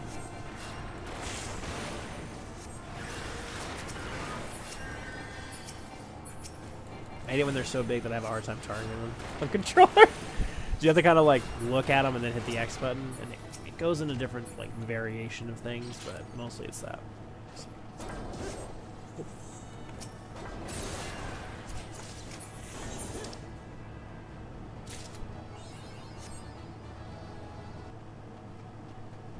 Feats 10 gotta.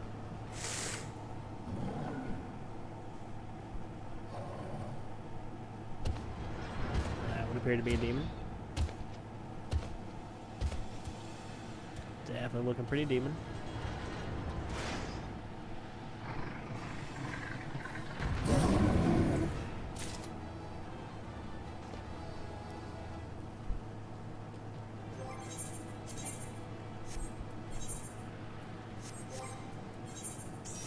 Voted on everything but the hat, which is the only thing I actually need. Oh, that's okay though. Okay, so this is 10 gotta. Appears to be a demon.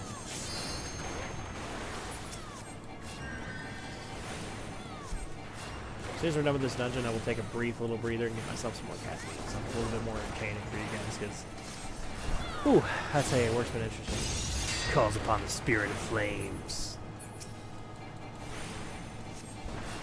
This is definitely new. It's interesting though, because it takes in aspects of that previous quest, the Fire Spirit quest, was somewhat similar to this, where the Fire Spirit wouldn't become undamageable, just took them on kill.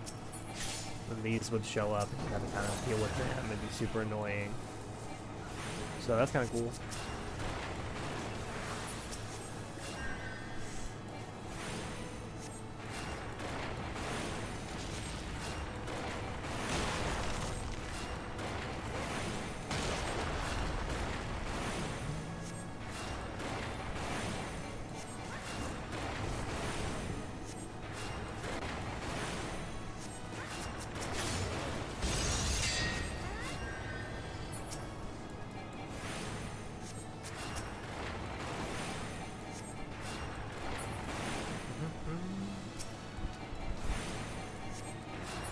Dungeonnnnns.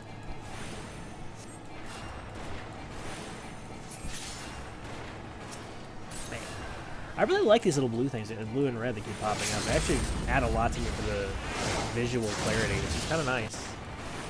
Once again, they're nailing it on all counts here.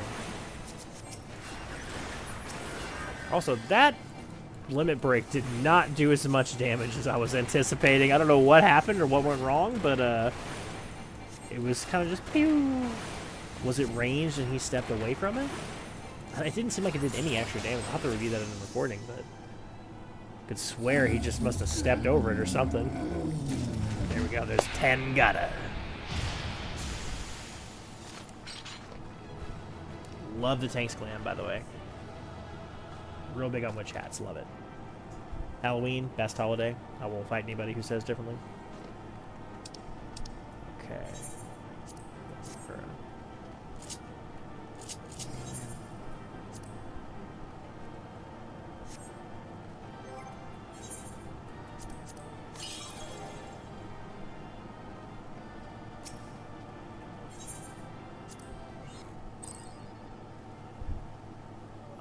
didn't even roll on any of the loot at the end of that.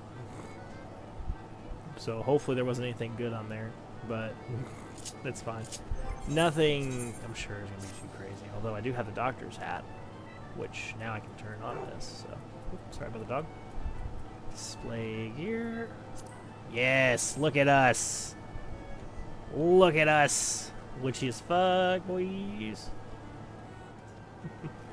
I will be right back and leave you guys with some very charming Gold Saucer music and our boy, who doesn't have a name, Gold Saucer Attendant. I will be right back.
Alright there, travelers.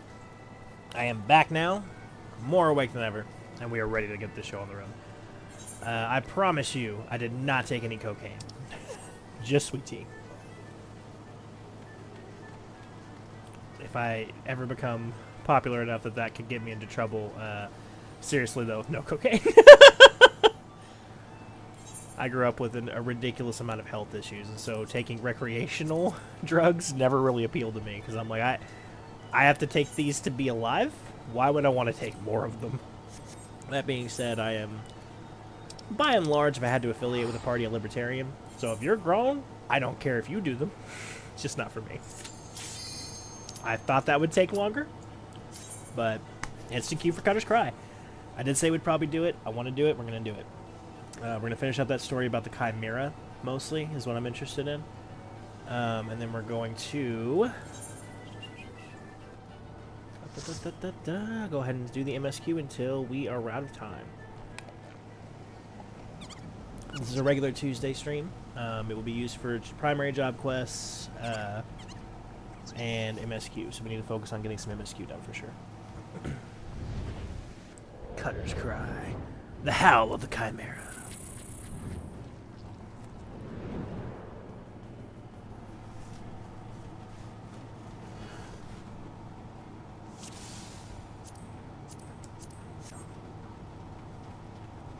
Ooh, really cool glam on that gunbreaker. Look at that.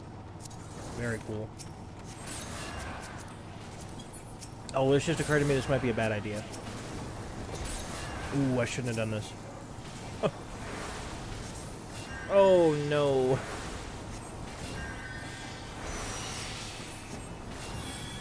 We better get some gear drops fast in here, because I am very under-geared for this, so my heals are doing nothing. Ooh, I'm going to have to do some very strong MP balancing.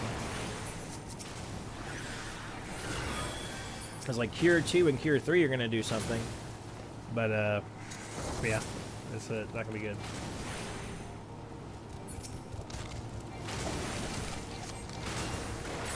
Do I have regen? I have regen. Okay. A low potency regen, but it'll be a regen. I'm so used to not having it that I'm not used to keeping it on the tank. So as a regen healer, we will keep regen on the tank pretty much all the time. A good tank with just a regen can really survive without any heals at all, outside of like major bosses. A warrior, even if a bad tank, can typically survive regardless. It is kind of a meme in the community, at least when I was playing, how ridiculous the warrior's survivability is. You could honestly just... You'd almost have to be trying to kill a warrior. It's kind of insane. But I will say, as a beginner healer, I always like seeing warriors, because while paladins can heal themselves, warriors can do it effortlessly. So it's kind of nice when I was a healer. It like, took a lot of the pressure off of me as a healer. I was like, oh no, don't worry. He'll get himself. I don't even got to worry about it. Ooh.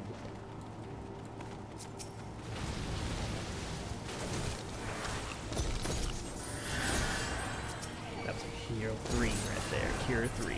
So put these on there. Regen on him. It's funny because regen's an instant cast. I always forget that it's not a, or not an instant cast. It's not. No, it is. There's no cast time. Sorry. So I always forget that it's on the GCD, because you have GCDs and OGCDs in this game. I always forget which one it is. So you know, it occurs to me, I think the second tier of the hunting log is actually going to take me here, and I was about to teleport to increase my rank, which didn't have unlocked the second tier of the hunting log. So if I have to come in here again, I will do it off books. Let's talk a little bit about the lore, because this is a lore-themed channel. So we're currently going into a lair of a monster, specifically like a legendary type of hunt, fae type monster, right? This is a big deal, the Chimera. All caps, the Chimera, right? He talked about it a little bit, but the gentleman who sent us here, Sibyl, or whatever his name was, he was a member of a mercenary group, which is why he came out here in the first place. Before adventurers were a thing, and whatchamacallit were a thing in 1.0, because that was sort of the building, the advent of the adventurers. Before you became the Warriors of Light, you first became adventurers. You were from a distant realm, not this one. It's not a whole lot specified about that. I'd very much like to look into it more. I've always meant to and never have gotten around to it. And wouldn't it be great, because now I have this YouTube channel where I can do such a thing. What do they mean by that? Because there's a couple of lines of dialogue where they mentioned that the Warrior of Light laid down essentially everything that they had in order to protect a realm that was not their own. So what was our realm? Are we from a different star? We know a lot about that. And what does it mean that, like, I don't know, there's just a lot going on with it. It's very cool. And I am silenced now for 4 seconds. I saw that coming, but nobody got the interrupt. And so here we are. I don't know if gunbreakers have a stun, in fairness, and certainly the black mages do not have a silence, so... I don't have a stun because I am not a, I don't have holy yet.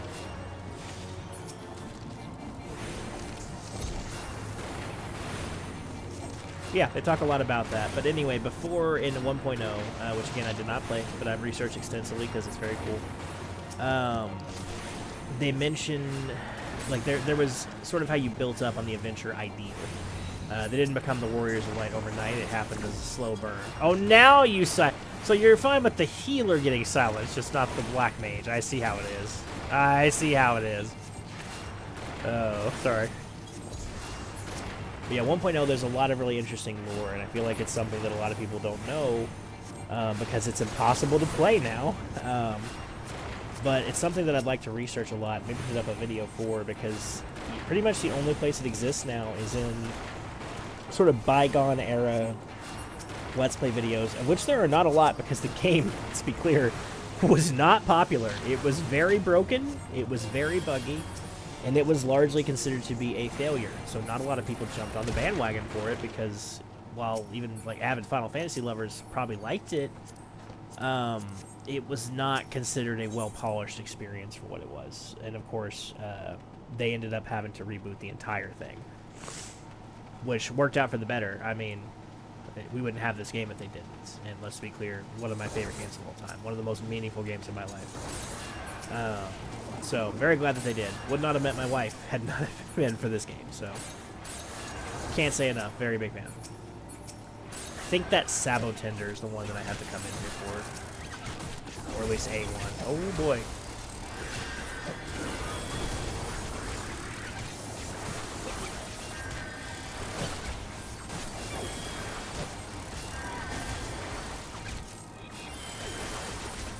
I need him, if he is, to stop sending in Sabotendo AoEs, because they don't take his mitigations into account, they just do flat damage. Boy. I don't have any healer tools yet, so it's difficult to keep him alive without exhausting all of my mana. And again, that is not on him. Let me be clear. That is 100% my fault for coming in here significantly underleveled. I need more and better gear before I can start doing like level 40-ish dungeons, because up to level 30 it doesn't really matter. As long as I have my earring, I don't really need to worry about gear. We are at the point where I have to worry about gear. If I'm in a level 40 dungeon, which I believe this is, yeah, we're all level sync to level 40, I need to have better gear, because otherwise I'm not going to be able to heal this guy if he starts taking a lot of damage, which is his job to do. It's his job to take damage. So I'm kind of letting him down on my end of the bargain, which is to keep him from dying from taking said damage. Now I'm just going to have to spam Cure 2, which is going to deplete my mana something fierce. But it's that or he dies, so, and his mit's about to run out.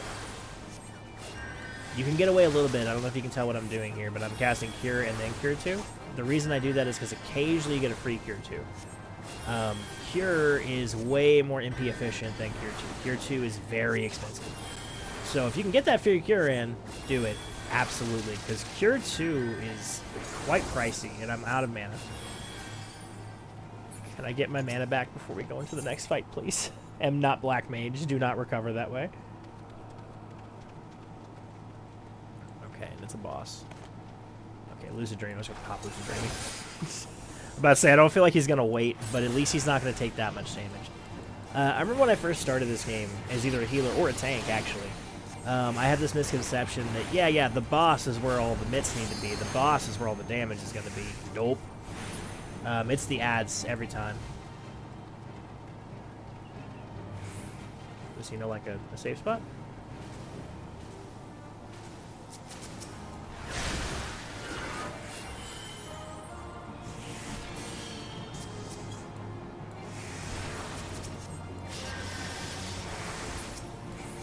Yeah, I followed the tank. I don't know what the other guy did.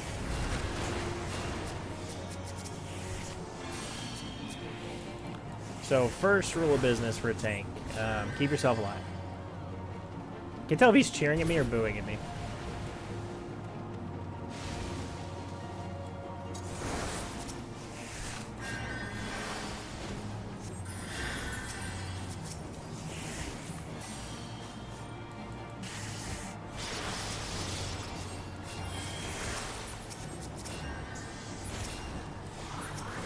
I'm trying my best here, guys. I hope I'm doing okay. It honestly is kind of a challenge when you're this undergeared. Oh, shit.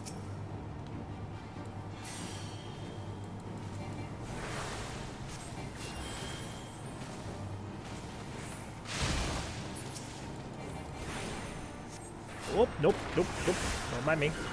I'll be over here. Oh.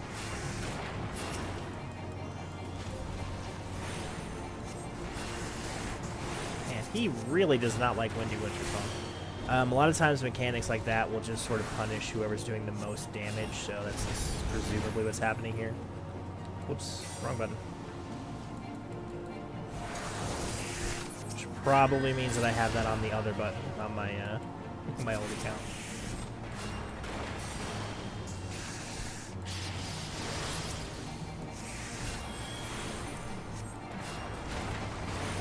This is low level, low gear. This is a really engaging fight, which I'm actually really appreciating.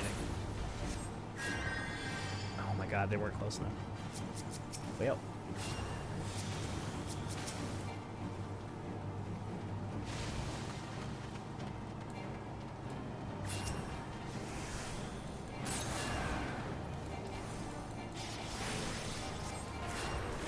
My main focus is anytime they put that dot on the people, just getting that dot off ASAP, because that dot will wither through some HP. Exhibit A, mine. Oh, come on. Yeah, your first priority as a healer is always to keep yourself alive. And it's sort of the same principle as, like, you know, when you're on an airplane and they tell you, hey, put the mask on yourself first. That's not a, like, oh, be a dick. It's a... If you start losing oxygen, you're probably not going to be good at putting a mask on anybody else. So, kind of the way with this, too. Pretty high rolls on that.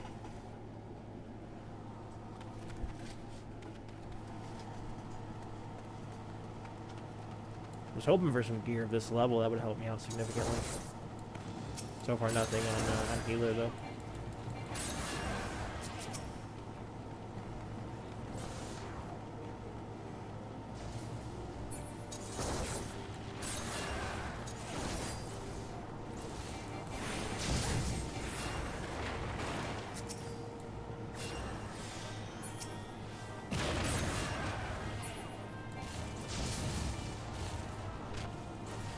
Uh-oh. As a healer, I always get significantly panicked whenever the tank leaves my line of sight. Usually not a good sign, and he is pulling to the wall over here.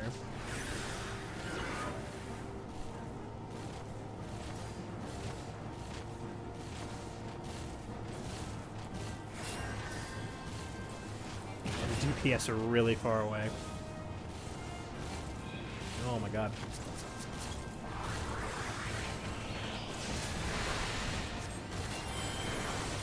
He might die. He's probably going to. I'm just gonna feed him. There's nothing else I can do. He just needs to get fed constantly, and hopefully he lives. I'm just presence of mind, pure 2. I have nothing else. This is my one job. I will not be dotting. I will not be damaging. I will just be pure 2ing. Oh, I'm running out of mana if I do that. I'm risking it. Oh boy. Delicate balance here. This is really fun. I have not been this engaged in healing even at a high level in a long time. Please don't die. Fuck!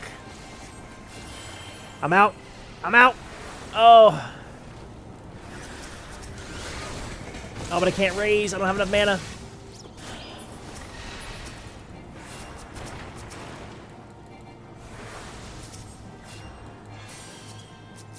Oh, I feel so bad. That was a very, very interesting way for him to die. And again, if I had better gear, that would not have happened, but just... Oh, we were so close. Let me go and raise him just in case he wants to raise.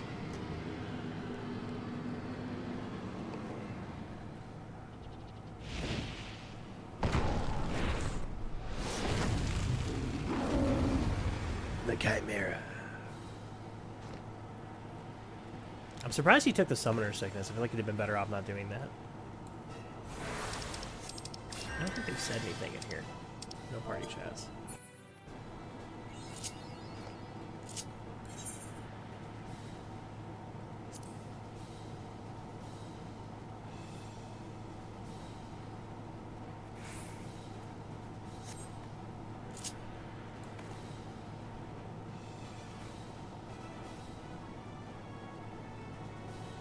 know why we're waiting. We might be waiting a minute for his sickness to wear off.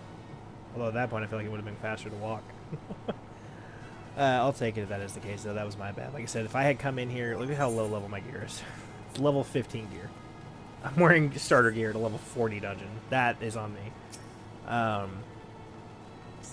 It was an ambitious pull, and we almost pulled it off. I mean, technically we did succeed. I mean, he died, but we were able to clear all the mobs, and nobody else did, so... Technically, that's a success. So, a little bit about chimeras, for those of you who don't know. It's sort of a tragic figure. It's an alchemical concoction, sort of man-made monster. It is typically a being that has been comprised of multiple different parts. The parts can vary a little bit depending on which type of chimera. But the more traditional chimera is this one, with the lion, the ram, and the serpent, sometimes dragon, depends on the particular mythos.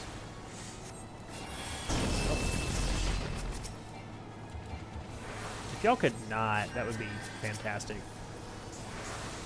I think we've established that I am not doing well as a healer. It'd be great if y'all could just not die like that, please.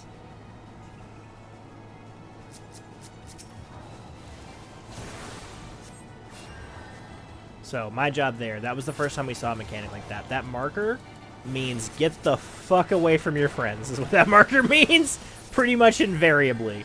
It means I am about to drop something on you, so ram out. Yep. Oh, not that.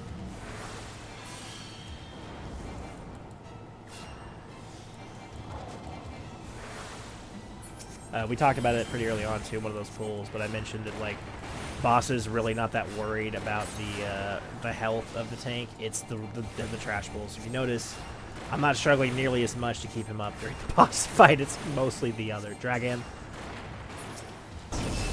What? I pulled in! Oh, that's annoying.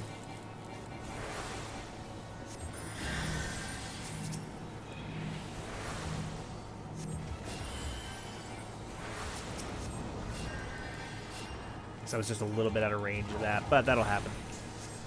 Like I said, kind of cool. Oh, I did not mean to do that. Kind of cool doing this with low-level gear because it's making it a lot more difficult and challenging. This is a lot more fun. Also, part of that too is just going to be that we are getting into more engaging fights with more mechanics and a lot more punishment for failing said mechanics. Previously, you could pretty much ignore mechanics, like when we were in Sastasha on one of our first streams. That puddle mechanic, we just ignored it entirely. Fishmen spawn, we didn't really give a shit. It's whatever. They spawn, we leave them alone, we ignore them. But this is way more interesting. Dragon. Okay. Cockney. This is just the raid one? Oh, it's this. Okay. 11 LB. Thank you.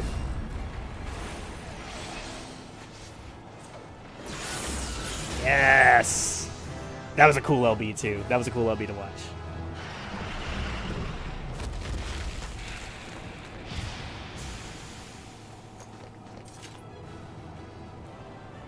Ooh, I feel like I let these guys down.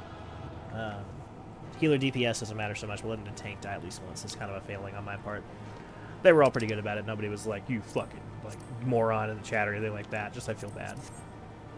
Get the tank player comp for putting up my nonsense. I feel bad. Bow to him real quick.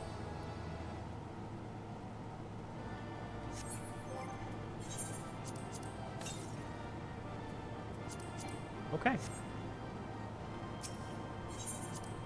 Ooh, 2 comms. Okay, so they weren't upset. So there you go. It was a bit of an oversight on my part, but we are now level 45, and we got a little bit of gear that we can now utilize. So we have some gloves now. That'll be a huge improvement over the level 15 little gloves that we had before. Yeah, just a wee bit, especially because these are disciples of the... Oh, well, these were too, but these are definitely a little bit more geared for us, and that's much better. And we also got a brand new staff, which I'm not, like, super in love with the look of, to be honest with you. It kind of looks like I took a Korok and shoved him up a stick, but You know what? It's better stats, so for right now, that'll do. That'll do. It's also relatively close to our levels, so it makes it the first like on-brand gear that we actually have.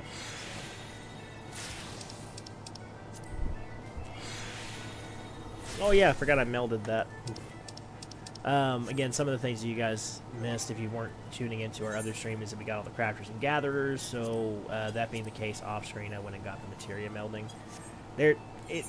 There's some dialogue, but it would be a huge stretch to say that it was in any way story-related. It exists because it exists. That's about all there is to say about it.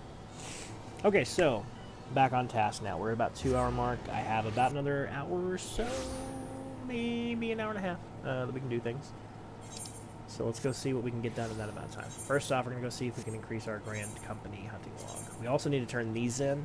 I might do that off screen, but because this takes a little bit to source, and I've been actually crafting most of them for bonus experience. So I've mostly been either crafting or going out and fishing for these things. So that takes a little bit of time. I don't want to bore you guys with that, but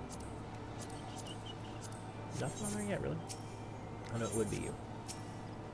Apply for a promotion. We got it. Okay, current seals, and we have got the hunting logs, so... Serpent Sergeant, 3rd class. I did want to do this one on stream.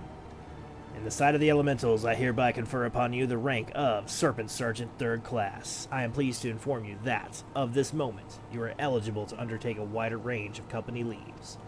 Go forth and do that which brings peace to the 12swood and honor to our name.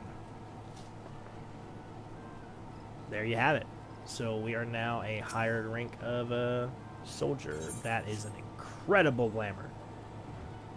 Look at this Weespawn. Sorry, Weespawn's what I call my wife. This is an incredible glam. Look at this, the color coordination here. The Warden's dress, very cool.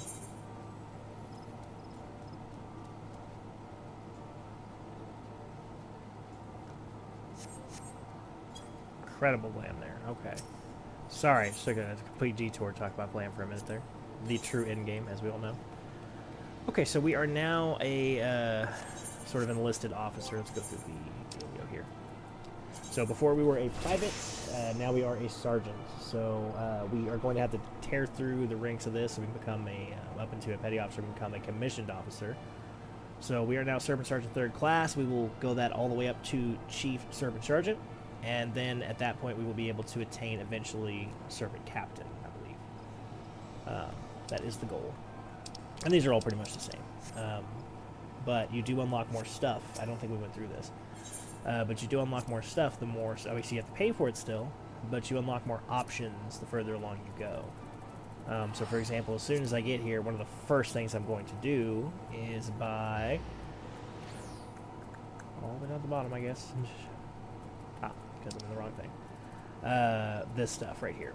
It's pretty cheap, and it's going to be crafting gear that will see us through for a long time. So, this also looks pretty cool, in my opinion. So we're going to buy that. Unfortunately, there's just a hat. I don't believe there's any other gathering-related gear, but we will purchase that hat as well. And those things will be very good. I also really like this as a glam option. So we might get those as well. Give that a shot. But okay, we've wasted enough time in here just chit-chatting. Chit-chatting. I was very happy to get that. We can now take our level 45 White Mage quest.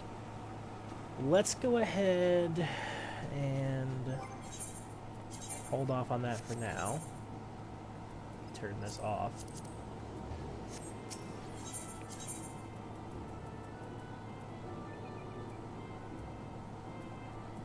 Where's the blue badger gate? Will we unlock later? Whatever, just a teleport there. Camp Tranquil. Oh, I just said I'm going to hold off on that for now. I was like, yeah, no, I'll just go there and do it. Just immediately. Alright. Let's continue with what we have here. That'll be a little bit more exciting for us here. See how far we can get in this thing. Aye, the ferry docked at the base of the hill will carry you across the lake to East Shroud. Once you're ashore, head due east and you should find the Hawthorne Hut without much trouble. Do I have to take the ferry? That doesn't seem like it.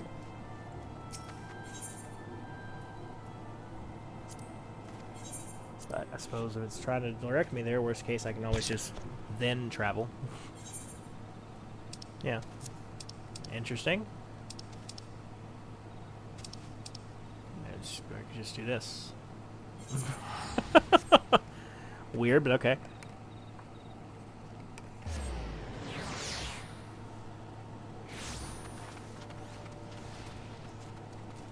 When he said, oh, I can't look at him. Although he might have some, let's see. When he said we can take on higher level company leaves, I'll show you what he meant. First off, we're gonna bring it back.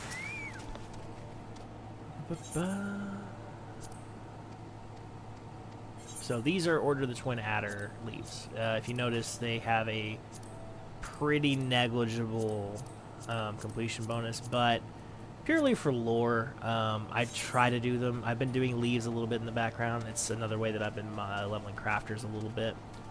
The focus has not really been on the level so much as it has just been the whatchamacallit, the experience, just to have some fun, get those cleared out. Also challenge log for money. That's another thing. Indeed, I am Emelian of the Twin Adder. I understand you're here to learn of the Sylphs, yes. For all their whimsy, they are wary lots, particularly since the Empire has come to the Shroud. I earn their trust, however, they're as friendly as any folk. They have their quirks, but so do we all know. Would you know more, you would do well to speak to the master of this hut, Rolf. He's forgotten more about Sylphs than I'll ever know. Come to learn a thing or two about Sylphs, have you? I'll tell you one thing, they're peculiar folk. How peculiar, ask? Well, just let me tell you. Beg pardon, friend. My memory's just not what it used to be. I've seen much and more in my adventuring days, and it's all a clutter in my noggin now. Though I've shared my stories with those around the hut before, you might have luck with them.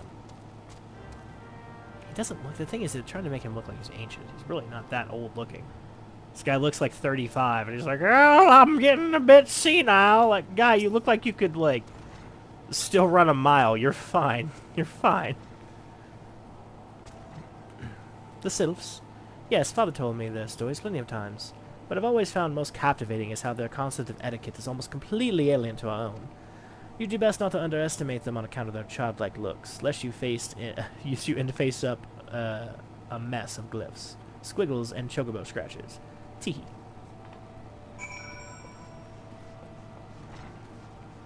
The teehee got me.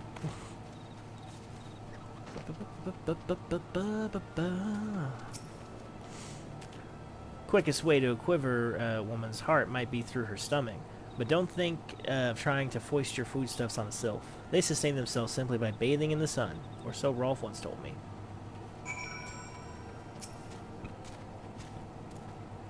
The Sylphs. Oh, these are women. The Sylphs. Inveterate tricksters and troublemakers. That's what they are. One day they're drawing multiple faces on our masks, and the next they're sending our young sentries falling to the bottom of a ravine. To tell them to stop, and they just laugh. Rolf claims they harbor no ill will, but I dare say such pranks are no laughing matter. I mean, dropping people off a cliff, so I'd kind of agree with you, yeah. Sorry, Rolf. Listen, though, Rolf is very old, okay? He's at least 37.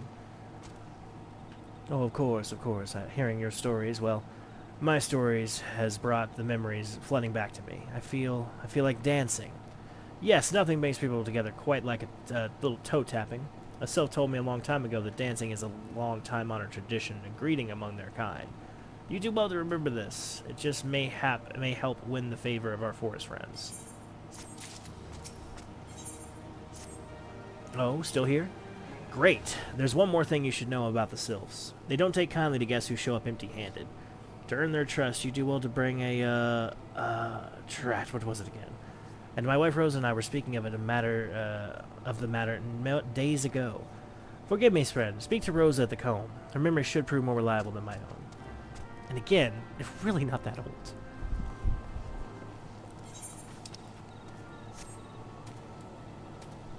Head over that way.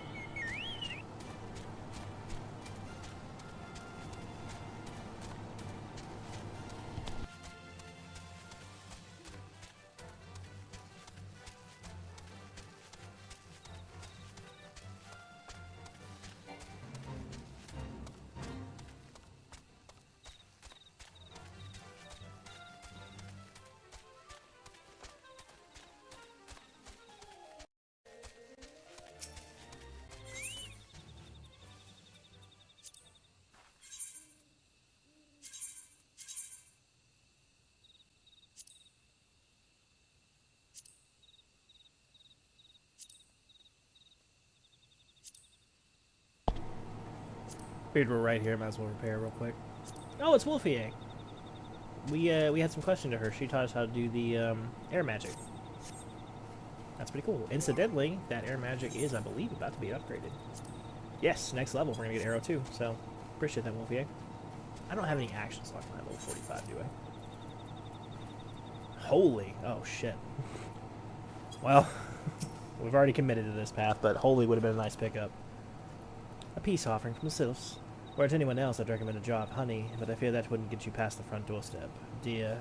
No, their tastes were a bit more unusual. This is his wife. She's even younger looking than he is. Oh my god. Are you perchance familiar with milk root? That's what they call the root of the most fiendish seed can, the ochu. When chewed, it exudes a cloudy liquid that's said to induce curious visions in the imbiber. You'd not catch me dead trying the stuff, but the sylphs seem to enjoy it to no end. I've not seen an ochu around the comb in quite some time, but I did encounter a suspicious clump of grass the other day.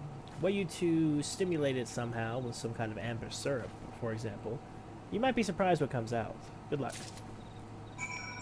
So yeah, he looks 35. His wife looks like she's in her young 20s. And they're over here like, oh, well, my memory's just going. I don't know what's happening. There might be a lore reason for that. I don't recall. It's possible the Sylphs are just fucking with them. That seems very on brand for them. So.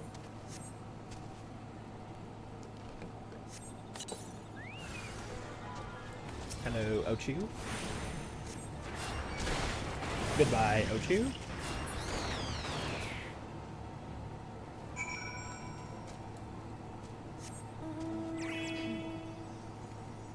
Okay. Let's quick look at this. Scaly Desert, Bloodshore.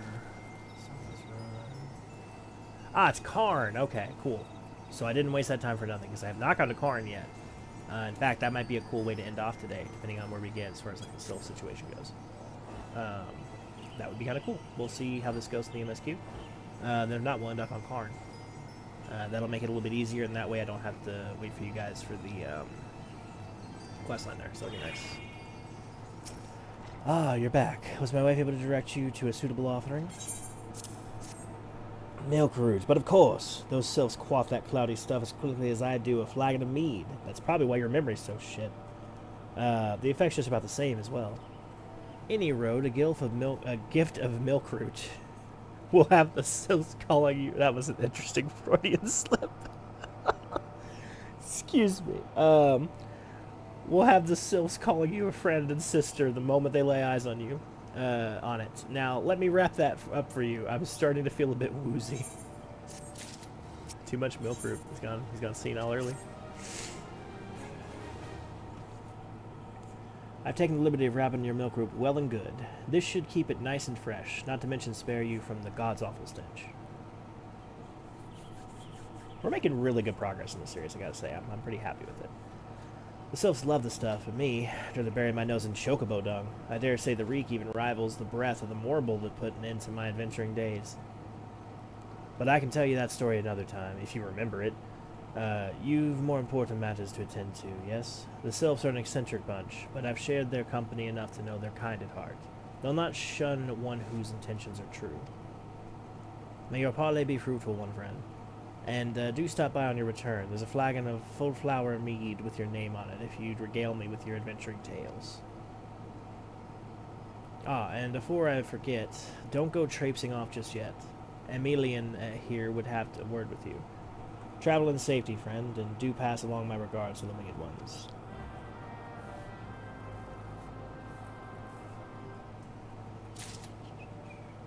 Are you Emilian? You're fine.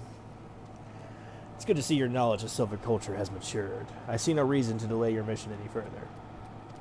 Upon your arrival at Little Solus, seek out a young sylph by the name of Camusio. He has served as an intermediary between our people on many an occasion, and has the close ear of the tribe's elder. I see that Hawthorne has furnished you with some of the malodorous root that sylphs so adore. I have something of a far greater import for you to deliver, a missive from the elder seed seer herself. To summarize the letter's contents in brief, it vouches for the integrity of our envoy, that would be you, and restates Grisonier's desire to maintain a harmonious relationship with our long-standing friends in the forest. The war with the Ixals has taken a toll on our resources, and we can ill afford to get mired in another conflict. I need not impress upon you the further importance of this mission. May the 12 see you your return with good tidings. Don't worry, buddy. We got this. Fuchsia and I are on the case. For some reason, really zoomed in. Let's just get that camera out of my chocobo's ass and carry on.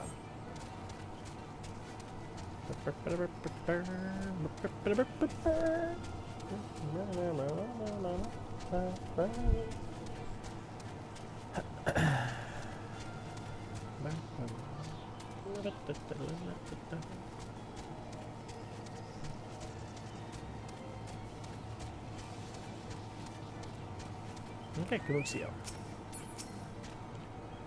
Walking one is not familiar to this one. This one does not trust strange walking ones.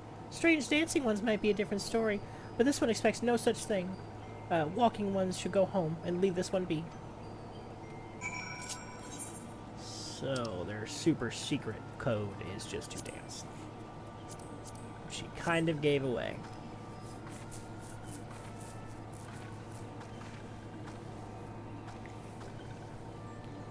This one would welcome walking one who moves like these ones. If walking one would talk to this one will answer. This one is a busy one, so walking one should speak with quick tongue. Walking one would bring gift to this one.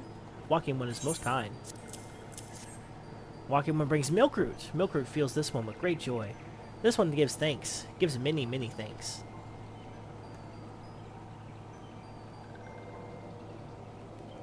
Walking one carries message for Elder One. This one will deliver the message to Elder One. Walking one should not worry. Hello there. We're envoys from Gridania, and we're here to treat with your people. Why, we've come away to pay respects to your elder and learn from him more of your Lord Ramu. Who are these ones? These walking ones come from Gridania? Walking one became a dancing one and brought milkroot, but walking one tricks this one. This one does not like tricks. This one shall speak no more. Elder one is busy. Walking ones should go home. Go home, you say? But the sylphs of Little Solus have always welcomed Gridanian envoys with open arms. Open wings, excuse me. That letter carried by Wisteria here is an oath of peace penned by the elder Seedseer herself. Still you would refuse us? This one's reasons are no one's business but walking ones. Elder one has no words for Gridania. Walking ones waste everyone's time. Well, I never turned away at the gates. Whatever did we deserve such a rude welcome? Was Wisteria's jig insufficiently jiggy? I'm as baffled as you. But something tells me recent events have our erstwhile fluttery friends feeling uncommonly wary. It would seem we've no choice but to ask around and see how we might earn their trust. Or, hear me out, you guys go away, let me finish handling this, and you can come back after. How about that, though? Interesting. Sure. That's kind of cool. I wish they made that like viable in the late game. Because that would be kind of neat. But let's see here. Dance diplomacy. Love it. Say, Wisteria, are you in the mood for dancing? That's right, dancing! You went through all the trouble to learn the sylph's traditional greeting, but you've greeted hardly any of them. Why, if I were a sylph, I'd be beside myself with delight to see an adventurer expressing an interest in me culture. Me? Of course I'd be happy to join. Ow, ow, oh, these bloody leg cramps of mine acting up again. I have seen you literally backflip off the side of a mountain, and your legs are cramped. I mean, I guess my character hasn't, but I have. Walking one's belly rumbles? This one is not making a meal. This one is boiling bark and flower seeds to dye thread. Color must be jolly, and so must the greet making.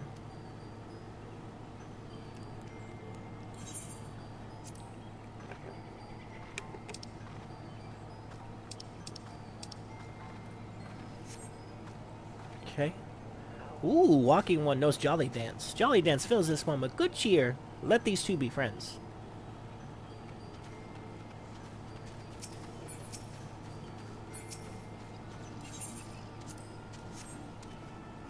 They just lead with dancing.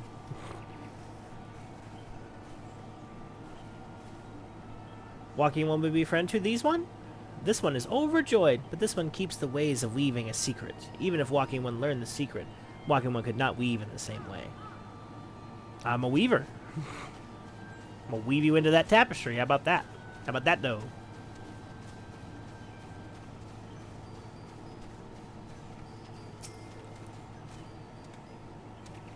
What does Walking One want with this one? Elder sees. Oh, sorry.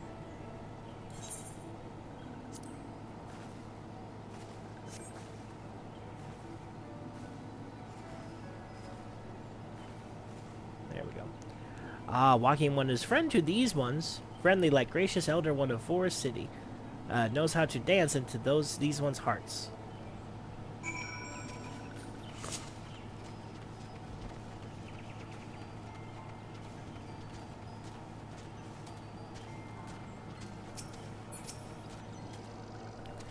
Wisteria, would you like to hear the good news or the better news? The good news is that your lovely dancing has brought smiles and high spirits to all of Little Solus. The better news, why, I've thoroughly recovered from those accursed leg cramps. Onward to our next adventure. I'll kick you. Gave you a leg cramp. Wisteria, as an adventurer, you're no stranger to help distressed folk, I'd wager. Tales of good deeds are quick to spread. The adventurer who comes to the aid of the local populace can go from stranger to hero overnight. No doubt you see what I'm getting at.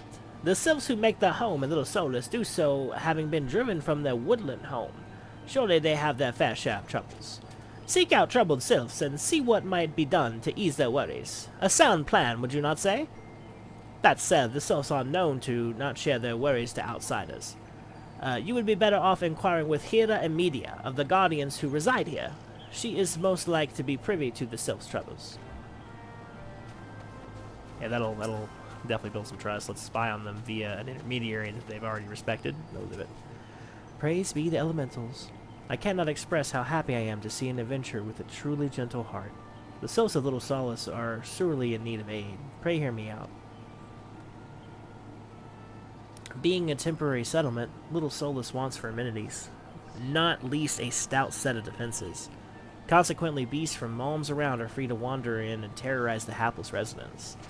The Ziz Gorlins and the Gall Gnats that roam these parts are especially troublesome, but slaying one of each should serve as a warning to the rest. Furthermore, perhaps you could gather 3 brownie bushes as well. They play an important role in sylphic culture. I do not claim to know the details, and what with such feral beasts prowling the forest, they are not easily come by. When you are done with the deeds, seek out Camuxio. He is slow to warm to outsiders, but your good intentions will not be lost on him. My own experience speaks to this. Okay, let's go slay some stuff.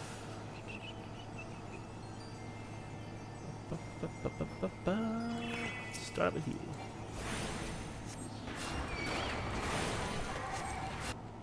Oh, it is nice to be able to do, like, way off level damage. I think I only need to kill one of those. Sorry. Sorry, friend. Lovely forest here, by the way.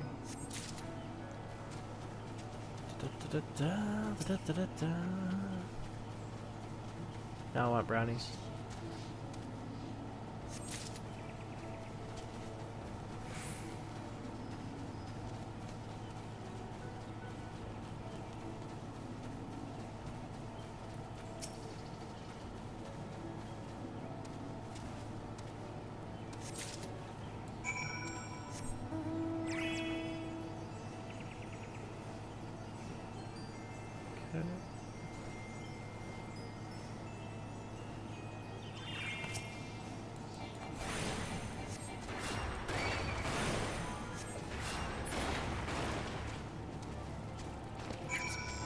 we go.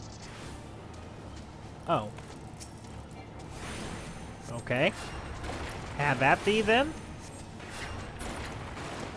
Wasn't even wanting to mess with you, but sure. That's the way you want to go about it, friend. You just go right ahead.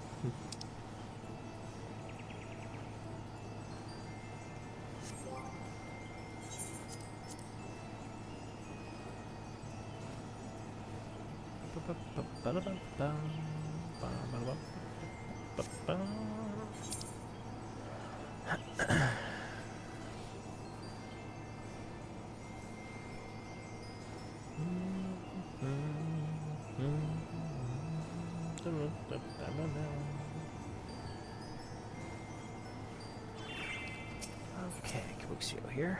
Dancing one is still here. Dancing one can dance all day. This one's trust is not so easily earned. Dancing one brings brownie bushes for this one? This one can dye thread once more. This one is pleased. Dancing one kills bitey buzzy one? This one hates bitey buzzy one. Hates bitey buzzy one. Dancing one is kind. Too kind. Many walking ones come to these one's abode, but few are friendly like dancing one. Perhaps this one was wrong not to trust dancing one after all. That's right. This one asked dancing one for forgiveness. These ones have many troubles since walking ones last came to our abode. This one must be careful, always careful. But dancing one is not like the other ones. This one can trust dancing one. This one would ask dancing one for help. Strange walking ones with bodies of steel come to home of these ones. This ones thinks steel ones come from Empire. Where Empire goes, many lives become dead ones. Trees fall and bushes burn. These ones' home is in danger. Danger! This one begs of dancing one to help this one no more. Dancing one is friends with these ones and walking ones, yes? Dancing one must speak to these ones and walking ones in hut house and find out more. This one had bad feeling. This one fears steel ones are after something. But this one should speak no more. Go, dancing one. This one depends on kindness of dancing one.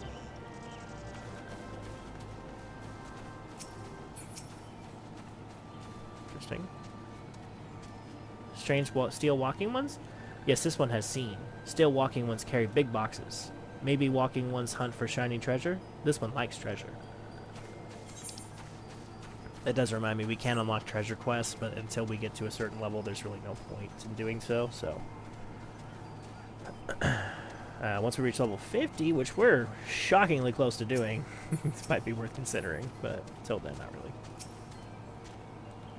Shush, shush. This one says, steel walking ones are scary, like touched ones. This one hates scary. Scary ones have scary friends.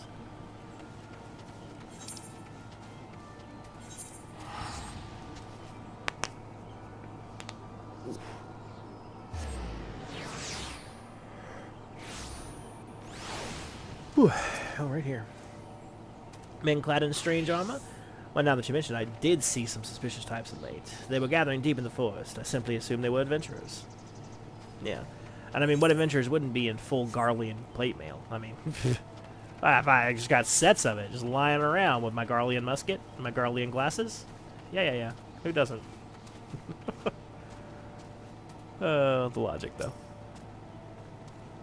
Fearsome types clad head to toe in steel, you say? Imperial soldiers, no doubt. Couldn't tell you what they were plotting, but I'm sure it's nothing good. And I appreciate that you went and reported it with all due expedience to the military, which I am a part of. So thank you for letting us know that there was an impending Garlean threat on our border. And you were just like, the cabbages have got it. They'll figure it out.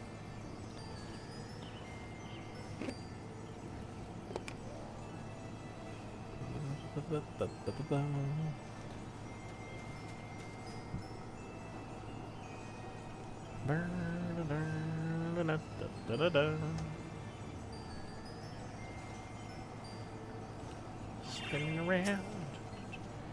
This one is happy to see Dancing One return. What did Dancing One learn? This one sees. Still Walking One comes from Empire. Carry boxes and go walking deep through trees. As this one thought, Steel Walking Ones are nasty, no good things. This one knows forest well. Steel Walking Ones try to hide, but this one will find them. This one would borrow Dancing One's map. This one makes mark right there. This is where steel ones hide. This one knows. Dancing one will be good for go looking for steel ones. Yes. Clues. Yep. Shalandi Kimuxio. 21 quest line. I don't know at what level. I'd like to get to this next story dungeon because I recall there is one. That'd be an excellent endpoint rather than doing the unforgettable card. If I could do both, I'd very much like to, but I don't know that I can do both.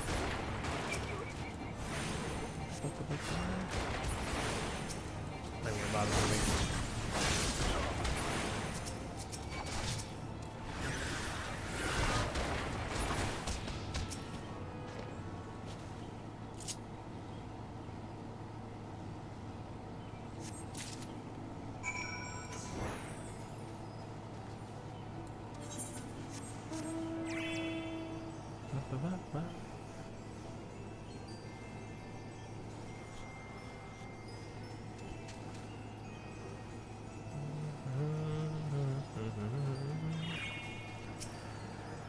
Dancing one is back. This one breathed a sigh of relief. This one was worried.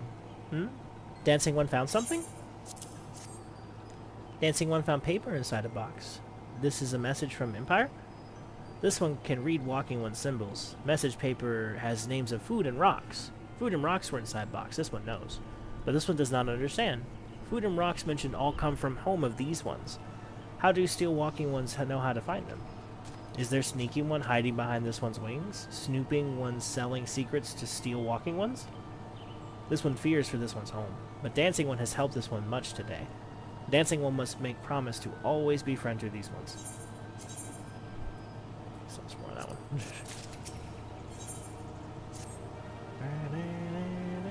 one. Helpful one arrives at good time. This one needs helpful one's help. One of these ones named Claxio ventured outside Little Solus alone. Alone is unsafe. Helpful one must find Claxio. Claxio struck west after leaving the settlement. Hurry before Claxio ends up in the belly of a beastly one.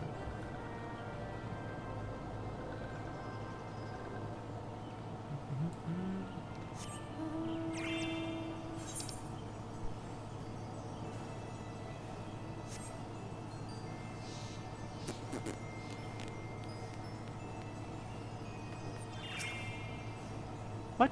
Walking one wants this one to return to Little Solus? Don't make this one laugh. This one is weary of living with those who are not these ones. This one wants to be alone. These ones rely on walking ones for everything, no better than those ones that summon Primal One. Small wonder this one chose to leave. This one thought this is a likely place to build a home, but then Meddling One arrives, forces this one to go deeper into forest. Meddling One is forbidden from following this one. Away with Meddling One.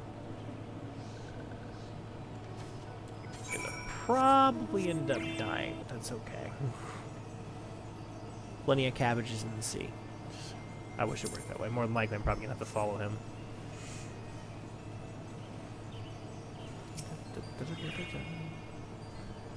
What? Claxia refused to return to these ones, and went deeper into the forest? But this one saw touched ones lurking in the forest. Helpful one must hurry. Hurry, find Claxio. Helpful one should search for spools of threads on the forest floor. These things will lead helpful one to Claxio. But hurry, hurry before touched ones take Claxio away.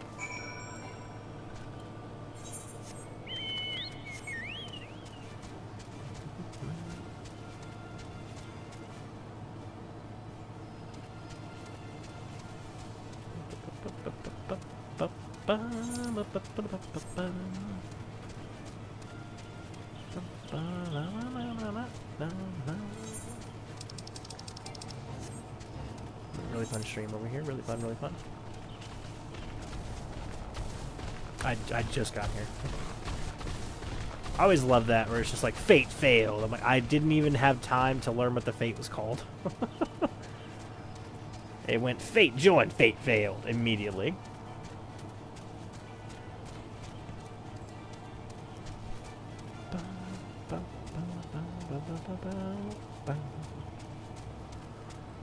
Okay, we are in the forest. Let's go. Level sync down to 26.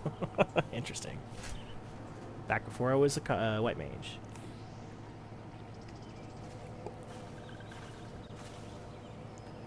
meddling one is back. This one told this meddling one's to be gone. Tell Camusio that this one is never going back. Never.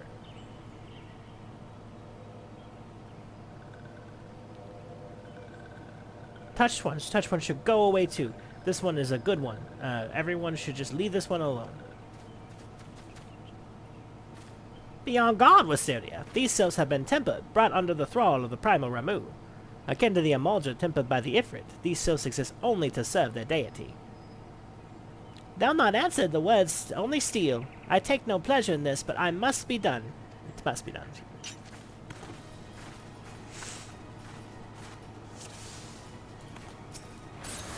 Okay, snarls would be the main thing. Whatever.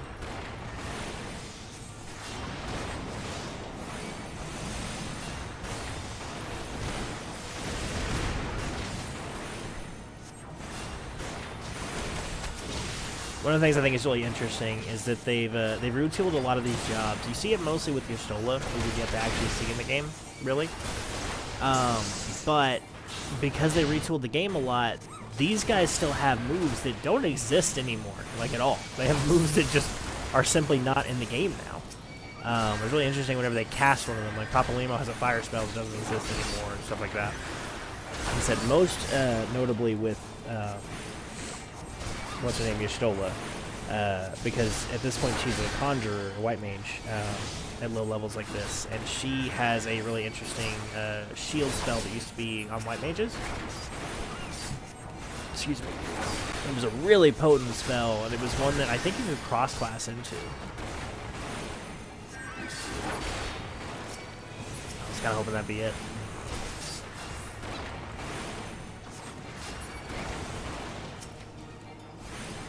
I think the marble might be the one that's actually the head honcho.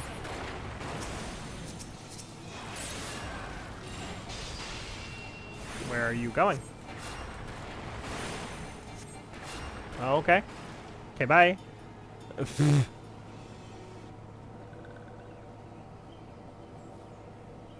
This one is safe. This one was so scared. Claxio, these one has been worried. So very worried. Is Claxio unharmed? Still in possession of wits? Camusio, and the meddling one as well. Why are these two here? These two came to rescue Claxio. That Claxio is safe fills this one with joy. Camusio, forgive this one. This one did not mean to run away from Little Solus. This one was just afraid. These ones who live at Little Solus were changing, becoming friendly with other ones. This one feared that these ones were forgetting who these ones are, like Touch ones did. But this one is wrong. This one can see that now. Meddling helpful one. This one is grateful. This one will return to Little Solus to be with Camusio and friendly ones.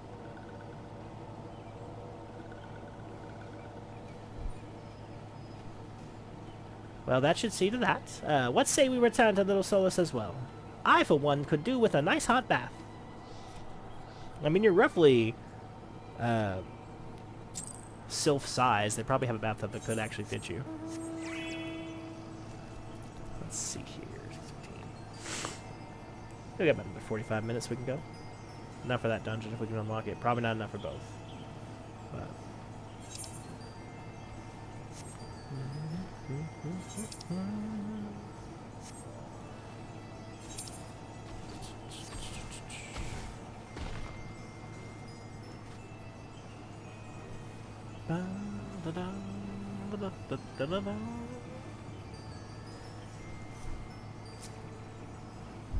it's a random paladin chilling out here. Interesting.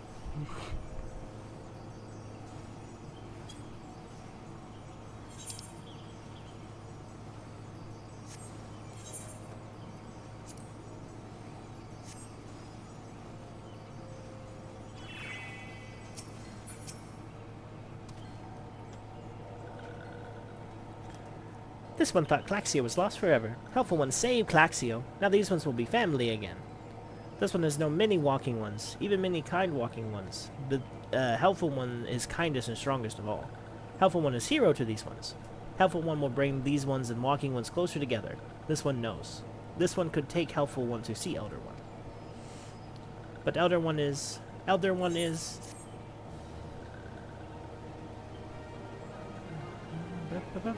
Yeah, coming up on it now. Here we go. This one must ask Kind One's forgiveness. This one made promise to take Kind One to see Elder One, yes, but this one cannot. This one cannot because Elder One is not here. Elder One is not anywhere. Elder One went into forest yesterday, but has not come back. This one is worried. Elder not often goes into forest, but never, or often goes into forest, but never for this long. Kind One will help find Elder One, yes? Near where Elder One disappeared is home of Walking One named Buscaroon. Buscaron may know what happened to Elder One. This one would talk to Buscaron, but Walking One do not always trust these ones. Would Kind One talk to Buscaron for this one? And Kind One comes from Gridania, yes? In Gridania live many Kind Ones, yes? This one begs of Kind One, please go to Gridania and ask fellow Kind Ones for help. And please hurry. These ones are not safe until Elder One returns. Okay. Spirited Away, great movie. Classic.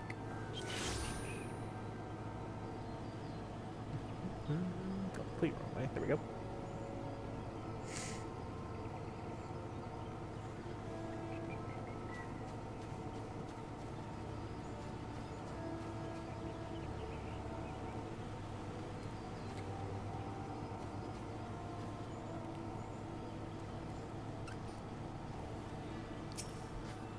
Well, if it isn't an intrepid ambassador, how fare your diplomatic efforts with the Sylph tribes?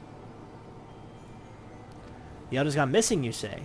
Why, if he were to end up in the hands of the Tempered Ones, we'd have a crisis on our hands. You can assure the Sylphs that my sharpest-eyed servants will be on the lookout night and day. No stone must be left unturned. I would ask you to call upon Gia Mulco at the Bent Branch Meadow and deliver the message the Wood Whalers are in need of searching efforts.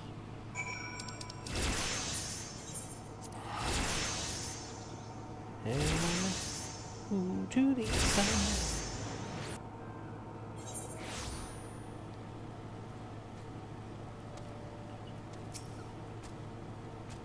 A message from Boganda Hirorax, you say? The Eorzea has vanished? Worry not, friend. The Wood Whalers have eyes under every leaf, behind every branch. If the Elder is anywhere in these forests, we shall find him. Buscaroon. Druthers. Druthers!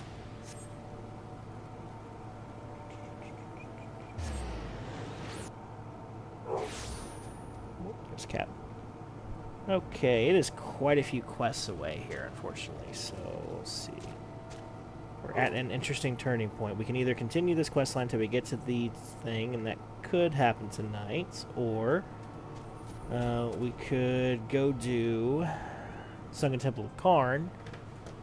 Our next stream is in 2 days. It's not like it's that far away, so either way I think is fine. But we'll continue the MSQ just because we're on that path currently, so I see no reason to not resume. Please ignore le dog. He is okay and in need of no services. He is simply annoying.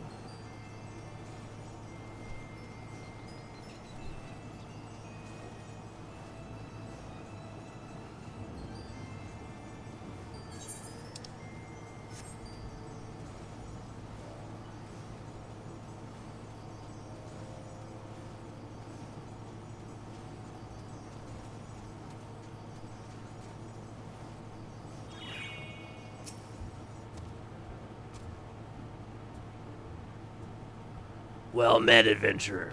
You're the finest grog and grub this side of, eh? Not here to fill your belly, then? Ah, hunger for news, is it? Aye, there's been talk of a sylph lurking hereabouts, but I couldn't rightly say if it's be the Elder you seek. Those woodland scamps all look alike. Short of painting one red when another one blue, most folk would struggle to tell the two of them apart. If you'd the time, mayhap you could stay a while and see what the gods have in store. You never know, you might even stumble across the Sylph Elder yourself. Okay,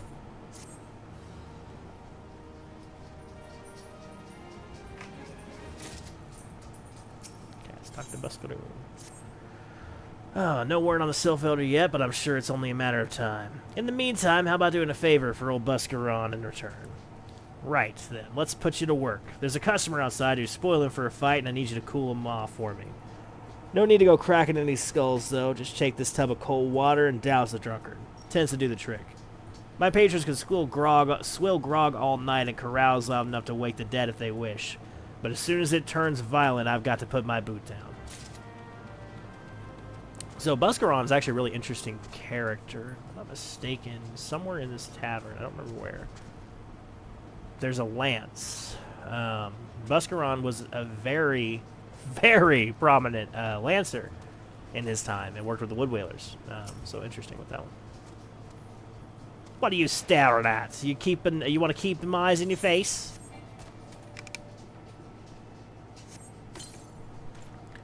Oh, Norfolk's teats, that's cold. What do you mean, no fighting? This is Duskwhite scum, and what... Yeah, I know the rules. The bastard gets to keep his skin for now.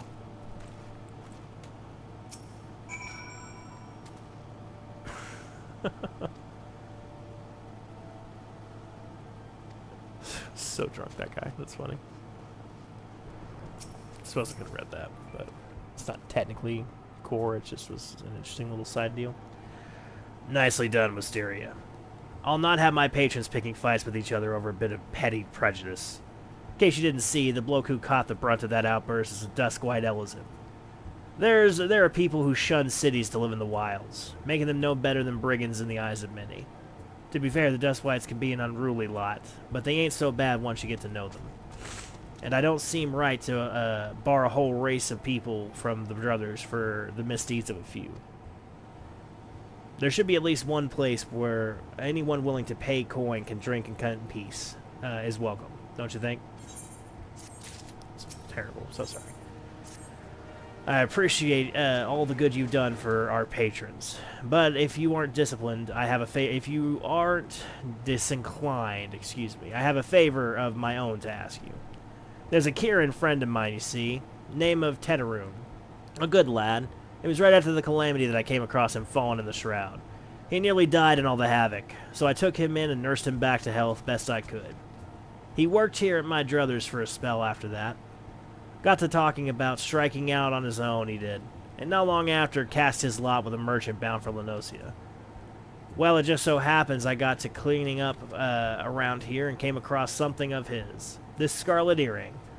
I know he was fond of the thing, but he must have just forgotten when he left. So I'd like to see that it gets to him. Can't say for sure where he ended up, but might be a friend of mine can. Rogan fellow named Basing. You can find him on Hawker's Alley in Limsa Lamensa. He knows everything of the comings and goings of merchants there.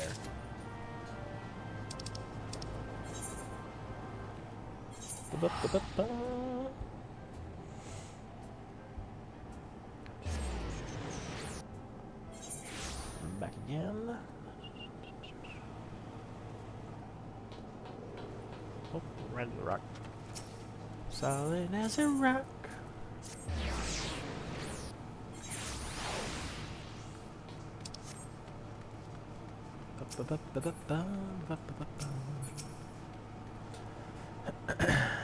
Interesting haircut, this guy. You found your way to the Hawker's Alley, friend. Kieran, what worked at the druthers? Ah, you speak of Tetaroon. What did that Kukuyaroon bloke just over there? They're by blood or another. Two of them put together and were making a good coin. But old Tetaroon up and left Limsa not long ago. Couldn't say as to why or where. You're better off asking Kukuyaroon himself. He can be tight of lip, though, I warn ye. Best to take this chicken egg with ye. Little bastards love the bloody things. Huh? Good to hear about old Busk, though. Sounds as though he ain't changed a bit. Just like him to send a venturer along, too shy to come his own self. Gods, I miss drinking with that fool.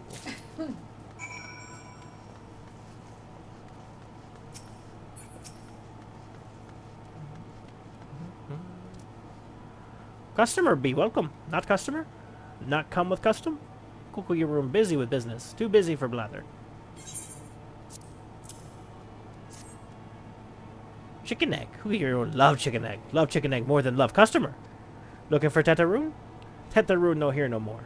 Tetaroon leaves Limsa. Tetaroon go look for sparkles. No working at trading post. Good trading post. Forget where trading post is. Weinberg, no Tetaroon. Weinberg, no trading post. Weinberg at ferry docks. You go to ferry docks. Kukuyaroon forget things. Weinberg remember things. You talk to Weinberg, not Kukuyaroon.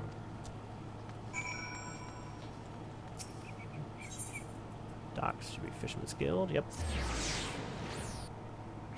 This is what we call an MMO quest, where they just keep moving you around. If I end up in Thanalin by the end of this, I would not be shocked. Dataroon. Oh, I seen him. That is to say, I saw him. He was headed somewhere up north by way of the ferry to Airport. Might as well head there to see what you can suss out. Skipper here can take you there. When you arrive, I'd ask after Alda Votes. He's an old hand, what knows a great deal about a great many things. On the Airport.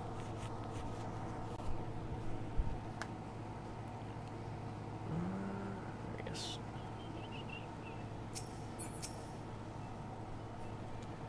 Tetaroon. Aye, I saw him. That is to say, I seen him. He took himself north through Skull Valley into Oakwood. Was looking for a place run by a fellow Kurion. I reckon he meant the one right off the shore of Bronze Lake, Mimmaroon's trading post. Follow the road and you're sure to find it.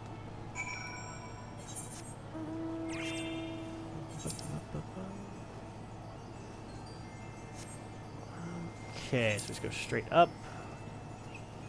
Yep. Close.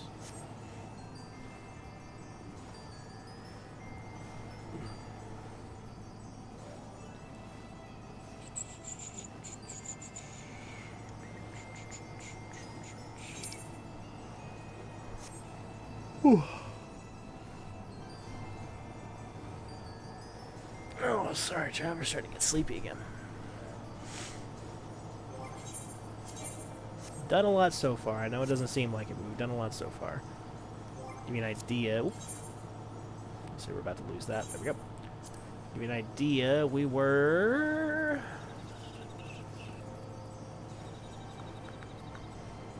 here when we started, so yeah, we've done quite a bit. Also unlocked a lot of other side content. Did an extra bonus dungeon for really no reason, but it was fun. Got a couple of pieces of gear that's actually my level for one thing, which is kind of nice. Customer be welcome. Not customer? Not come with custom? Bring something for Tetaroon? Tetaroon forget this. Forget it, druthers? Tetaroon swore would never forget hearing, but never forget. Tetaroon thank. Tetaroon thank.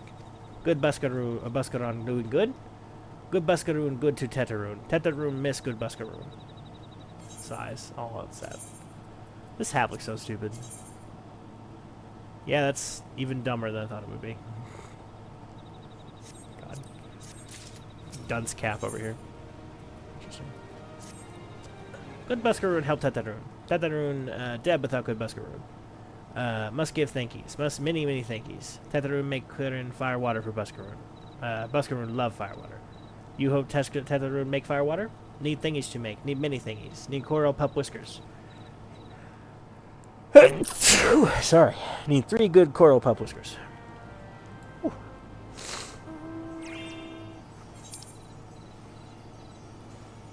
Can I teleport up there? Nope. Let's carry on, carry on. Oh, there's some right here. Ugh. Car's doing this, but I imagine that'll be worth it. Okay.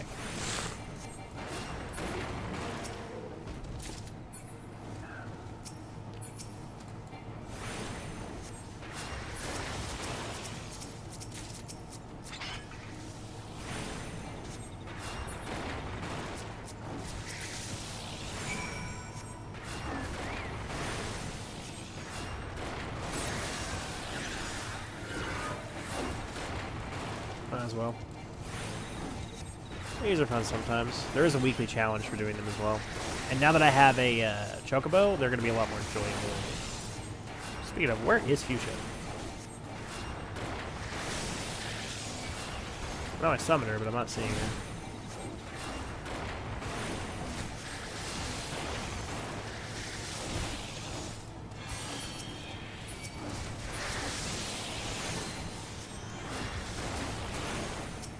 She's really right next to me.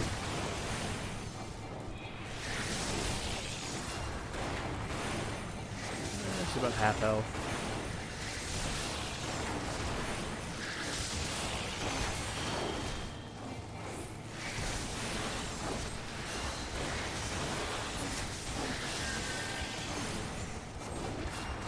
Wish I had presence of mind to make this go a lot faster.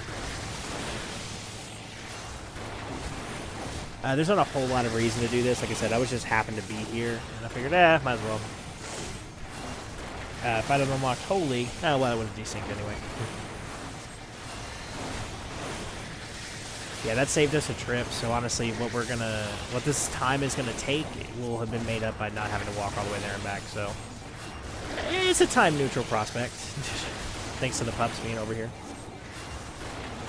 Might have been better off if I had attacked the little ones over here. They seem to be tearing through my little small army over here. Whereas if I killed the pups, it might have been easier because they could help me attack. Let's try it. See how the damage goes down quicker. I can pretty much two-clip these pups here.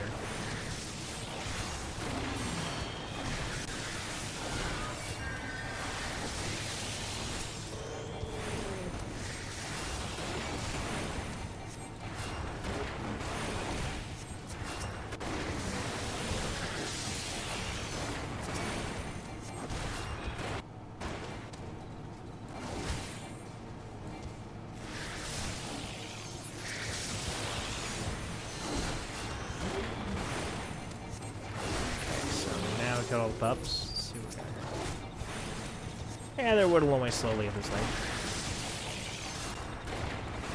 Crazy or anything like that, but I will say before you ever level sync to go into a fate, always check the time up on the top right. Because if you're about to get into this and you don't have the time to physically finish it, you will be hurting yourself quite a bit.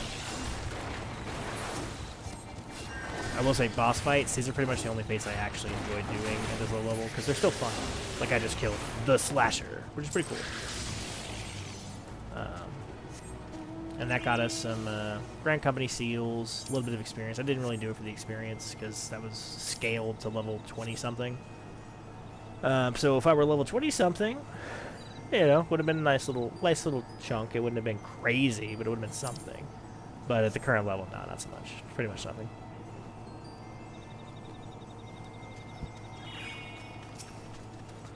Tetraroon make Firewater for Buscaroon. You bring thingies Tetraroon need?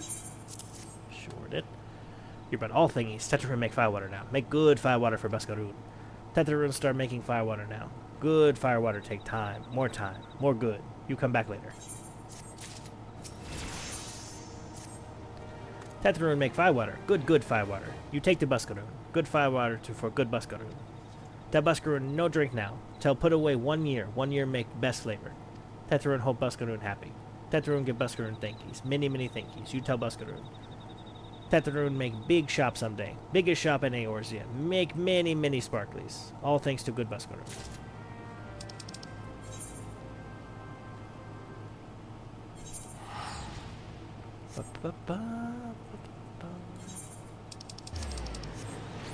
No extractions are possible.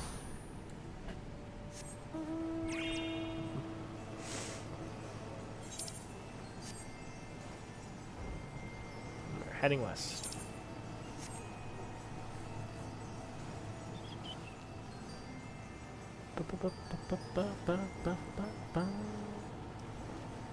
Was apparently a deceptively steep rock.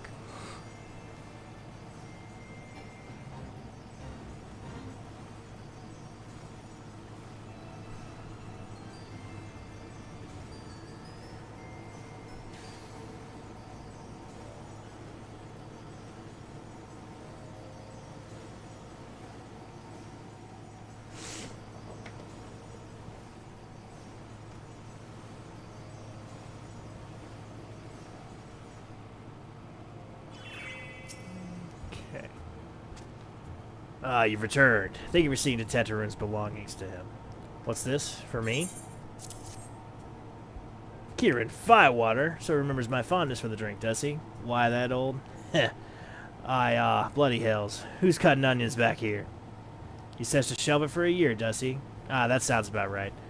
I hate to have to wait, but I reckon it'll be worth it. This stuff has an aroma and body unlike any other drink I know.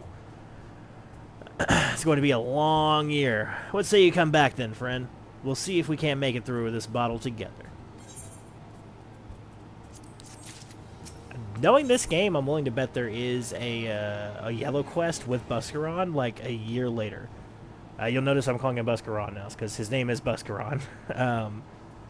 What are they called? Kirin just have a lot of tendencies for O's. Basically, if they have an O, they put 2s. So he was calling him Buscaroon because it's cute. There was word while you were away. Sylphs were seen in the wood, but not near no land of their own. No, this place was near to here, place we've known no Sylph to come. Something must have given them cause to venture this far. More than like the missing Sylph elders among them. Here, I've marked the track where they were sighted on your map. Go see if there's anything to be seen. Okay, getting pretty close. Check, and I have an MSQ list next to me right now just to see, and we'll try to keep us on track. I'd love to do that story dungeon there. Maybe it'll be an excellent way to leave things off. Oops. Okay. Here we go.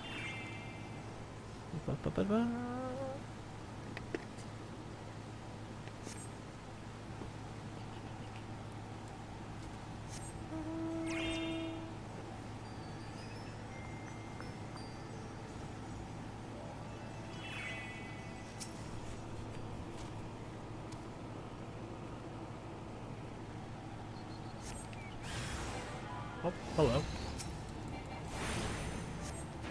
Wasn't expecting that, but okay.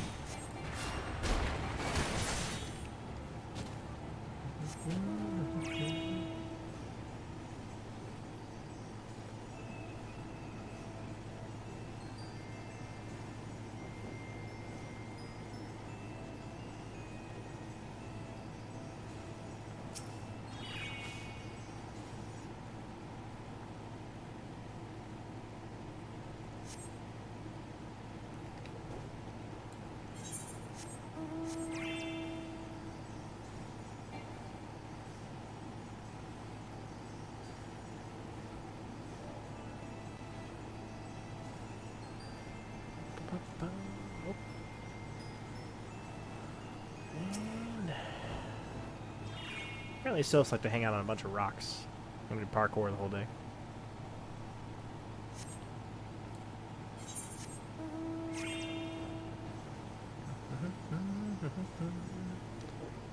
Ba-da-ba.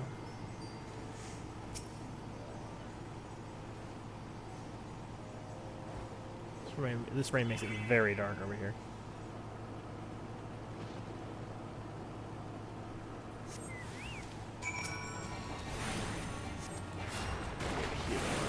Kill this one before you heal him. There you go. Can't heal the dead, can ya, signifier? What I thought.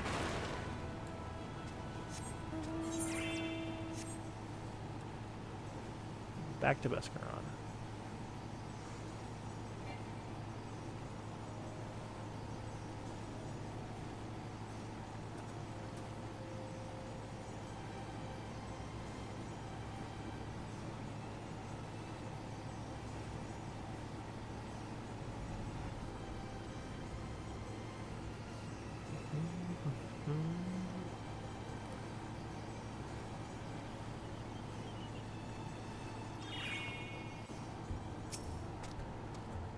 So was there aught to be found in the woods? What did you come to? Garleans? In this part of the Twelves Wood? First Sylphs, now Garleans, and all in the same place?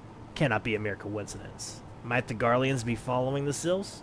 Tracking them, or giving chase, mayhap? But no, this is far into the forest. The Whaler spires are everywhere.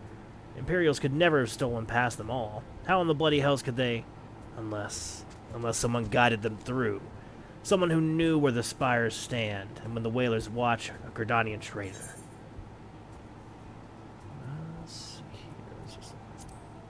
I don't have a magic one. Regular pants. Cool. Go with the money. Typically my advisement anyway. No view or Shay. I'm glad you've come, friend. There's something I want to talk to you about. You know what I said, I thought there might be a traitor in our midst? Someone who was aiding the Garleans? Well, I'm thinking I've identified our suspect. There's a regular of mine who used to dine on thin soup and sip his pint on account of not being able to afford another. But of late he's taken to ordering my best wines and finest cuts of meat that I can lay my hands on. Were he a merchant, I'd probably think nothing of it, but the lad's a wood whaler. And wood whalers don't earn that kind of coin. By chance, I was musing on where the money was coming from when you first told me about the Garleans in the forest. Couldn't help but put two and two together. Suffice it to say, if a whaler's working for the Empire, none of us is safe. The lad I'm talking about goes by the name Laurantis. Last I heard, he was in the South Shroud. Find him, Eorzea, and if he is up to no good, put an end to it. And him, if it comes to that.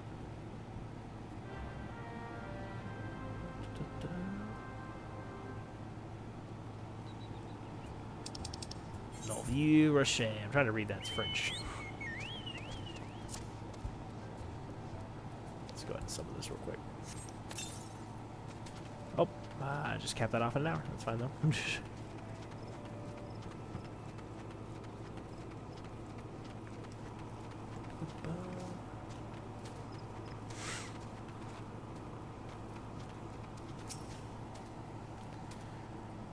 Can you not see I'm on patrol? Be gone. If you have business with the whalers, take it up to the barracks.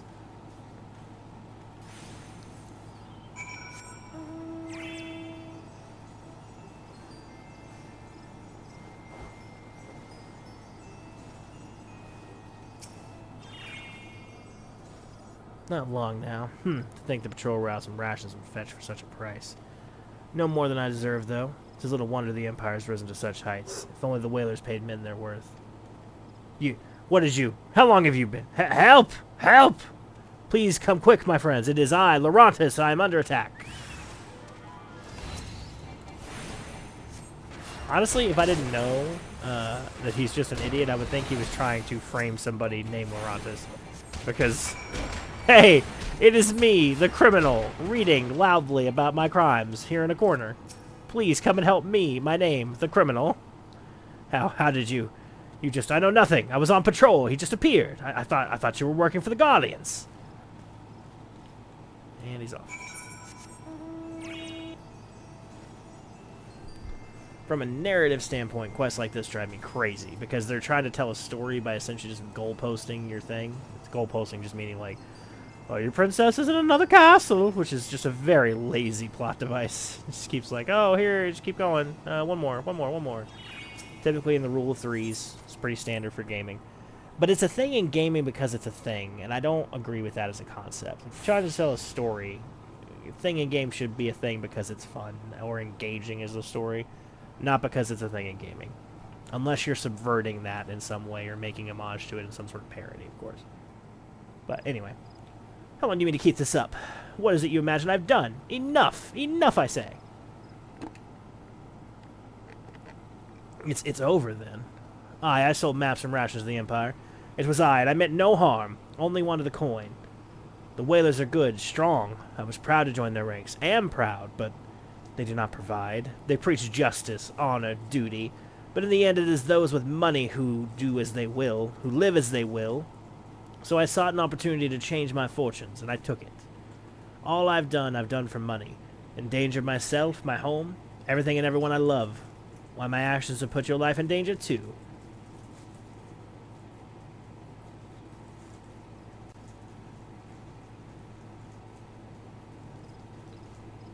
Though you do not realize how much. Bloody idiot, did you imagine that you had me cornered? It is not I who is cornered. Garleans, I brought the Eorzea bitch. Damn. It's gonna be a fucking title unlock now, just Eorzea bitch. Permit me a question, if you will. Are all adventurers so deluded as to believe they can challenge the power of Garlemald? You would need a veritable mountain of gil to fund such an endeavor. Such is the cost of fighting great power, or making it, or remaking it, as we will at Gridania. So that's the way of it. Swapped your hot bunk at the barracks for a feather bed and Garlemald, did ye? You there, Eorzea. You stand here at old Busk's wish, no? Then you don't stand here alone.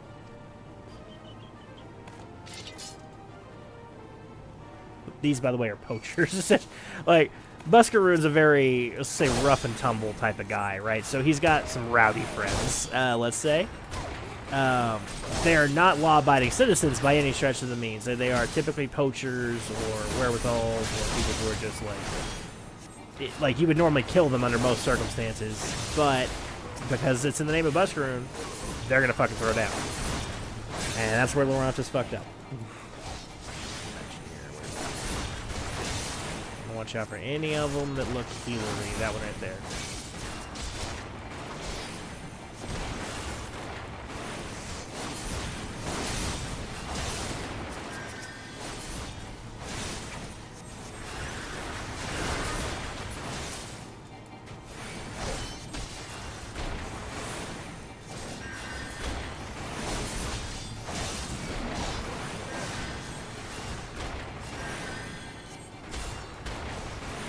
And these are other ones. Claw or another bandit clan. They're typically Makote. I say bandits. They're a little bit more just sort of fucking our... Like, you get in our territory, we will kill you. I don't actually know if they're technically even breaking laws, that particular band. Now, these red belly stingers are absolutely bandits. Like, there's no, like, oh, maybe they're doing a little bit, but no, they're totally bandits. So, that's the thing.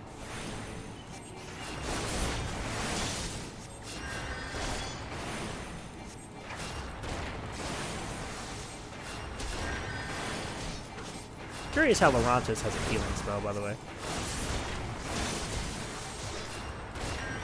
It's very annoying.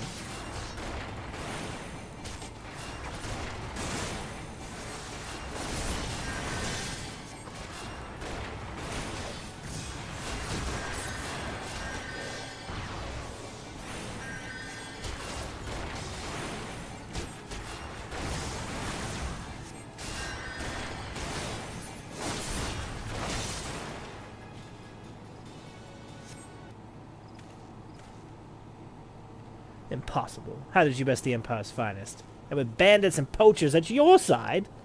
They're your sworn enemies. Why do they fight with you and not against you? Ah, but I know the answer only too well. Buscaron. This is his doing. His words are wont to inspire men to act. Better men than I. Gods, what have I become? What have I done? I am sorry. No more will I pursue this folly. No more lies, no more bribes. I will go to the Order of Twin Adder and confess my crimes. There is something I'd like you to tell Buscaron. Tell him Morantis the Fool says thank you. I feel as though a veil has been lifted from before my eyes. And this is one of those things that infuriates me. I get that this is not a role-playing game with multiple choices, but the worst choice was to let this obvious traitor to the Grand Company and the people of Eorzea to just walk away. Just walk away. It's like, oh yeah, Laurentis, you sold out all your friends, tried to get us killed, sold us in the Garlean, tried to say put all of Gridania in slavery. But yeah, just go ahead. Just go back. I'll trust you to go back to the Twin Adders. Yeah, why not? Why not? Yeah. No, it's death or jail. There's no like, oh yeah, just mosey on about your way. Clearly, you're a man who I can trust. Anyway.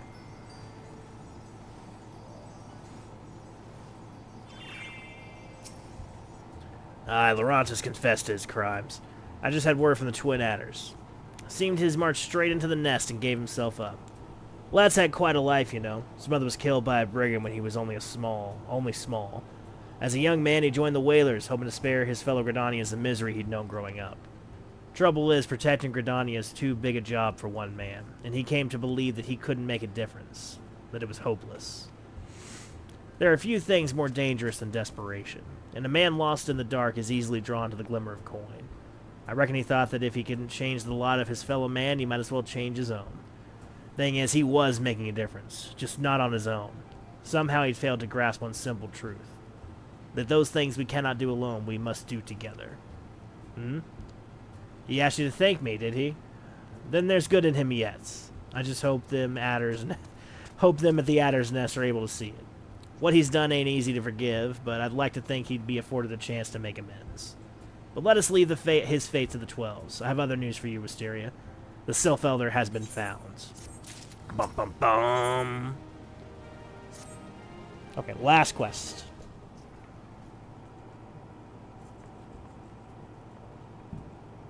Excuse me.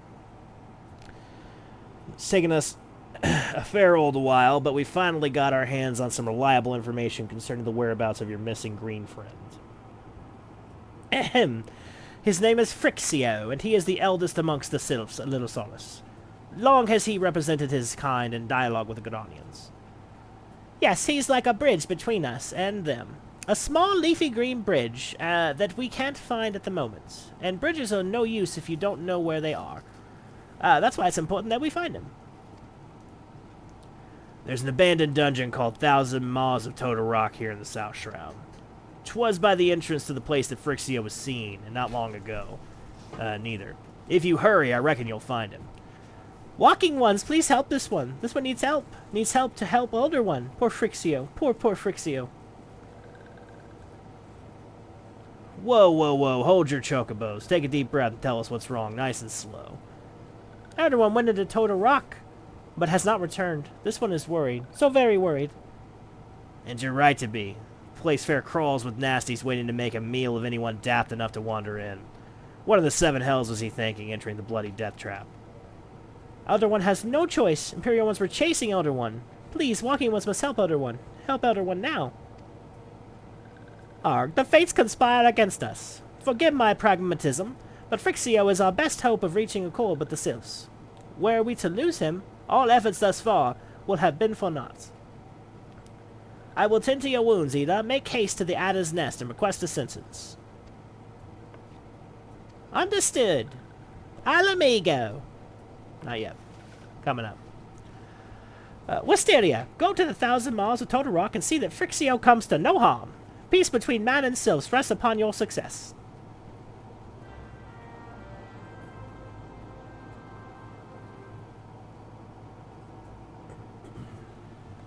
Okay. So, as I've hinted to earlier, this will be a dungeon and an excellent way to end off our stream. That should put us at about 3.5 hours, which is a pretty good stream length. I've been going way over my initial intended stream goals. My wife has been pretty patient with me thus far about it, but I do have things to do. This is a work week for me. I have to get up at very early in the morning, so many things to do still. By order of the Elder Seedseer, the dungeon known as 1,000 Miles of Total Rock has been placed under the control of... What? The Sylph Elder is inside? Are you sure of this? How in the seven hells did he manage to sneak by? God strike me down for a pure blind fuel. You must find the Sylph Elder before he falls prey to the fiends within. Entry to Total Rock is ordinarily restricted, but these are exceptional circumstances. Pray assemble a rescue party and enter as soon as you are ready. Okay, we don't have any more gear choices, so we're just going to have to go with what we got. Oh, I don't need to talk to you. Sorry. Cry. 1,000 Miles Total Rock. Instant Q. You can't beat that. Look at that. Instant Q.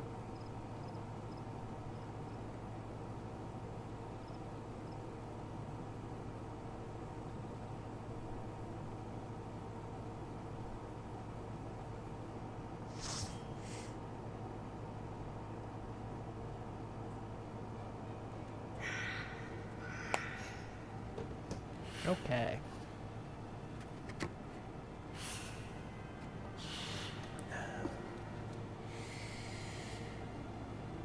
So 1,000 Miles of Total Rock is kind of interesting. Just looking at it, I'm guessing that it was once a early Gridanian settlement or some sort of catacomb that maybe was Gelmoran in nature, but likely was just early Gridanian. And it looks like they performed the rite of returning on it, and the land started reclaiming it. And just as we're not technically forbidden, right, from exploring the forest, even though it's been returned, we're not forbidden from exploring a dungeon just because it's been reclaimed. Not necessarily. I'm going to read that as we go, sorry. So this is an expedition note. Dangerous fauna found upon the entry. Culling as our mission perimeters. Expect to encounter more as we press deeper. Typically a lot of notes in these caves. Most people don't read them. So this looks like there have been some expeditions into Total Rock. But yeah, like I said, just because it's been reclaimed does not mean we can't explore it. It just means that the elementals are not offering the same types of protections that they generally give and sort of assurances, right? So it's just as wild as the rest of the 12's wood, basically.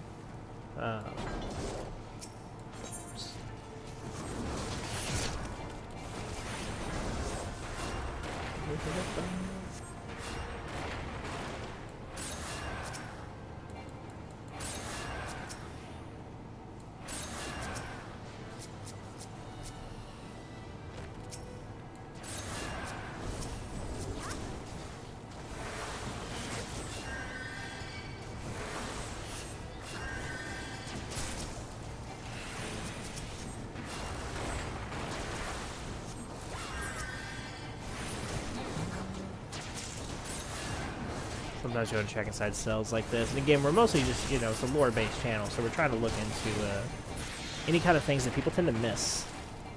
Which is most anything that is not really in the critical path, to be honest. Oh, sorry. Keep our shoot too far. Okay, here we go.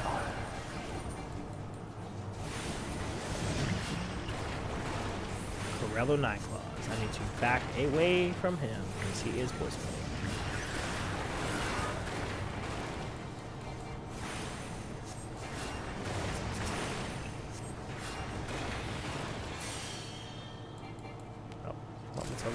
That was quick.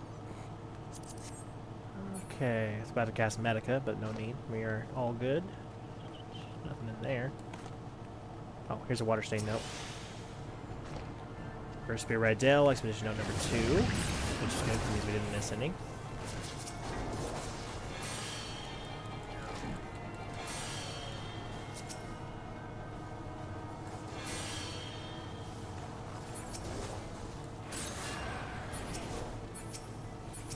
I read that as banana pudding. Okay, engage with sizable fiend. Succeeded in exterminating, but casualties mounting. Must consider turning back if the situation worsens. So clearly whoever was in here before us is going through this expedition. It's not going super well, and they are struggling to maintain the expedition even so far as we've gotten now.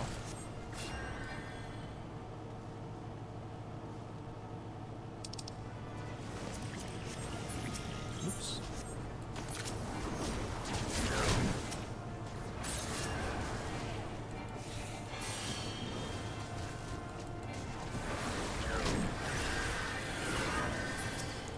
And with that old double heal, a cure, then a swift cast cure again.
This is one of the things I don't like about this dungeon, is that this boss is literally just the same as the last boss, but again, which is less than interesting.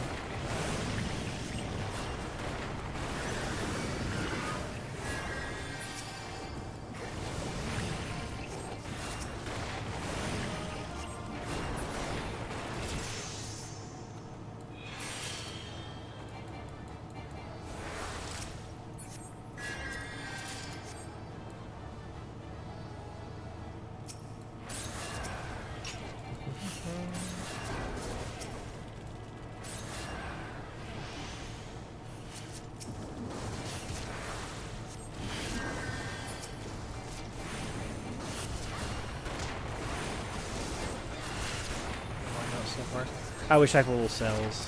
Anything you can see on the mini-map that's like textured is something you can enter. Sometimes there's interesting stuff in there. And again, it's something that most people don't actually look at. We do seem like we have another water stain node. It's going to be interesting. Let's go do this. I don't know why he didn't pull to this. He might have had a reason. First Right Dell, Expedition Note 3. Again, we didn't miss any. Dire manifestation confirmed. Scores of eggs on the verge of hatching. Beyond our means to deal with. Boarding mission. Subsequent parties beware.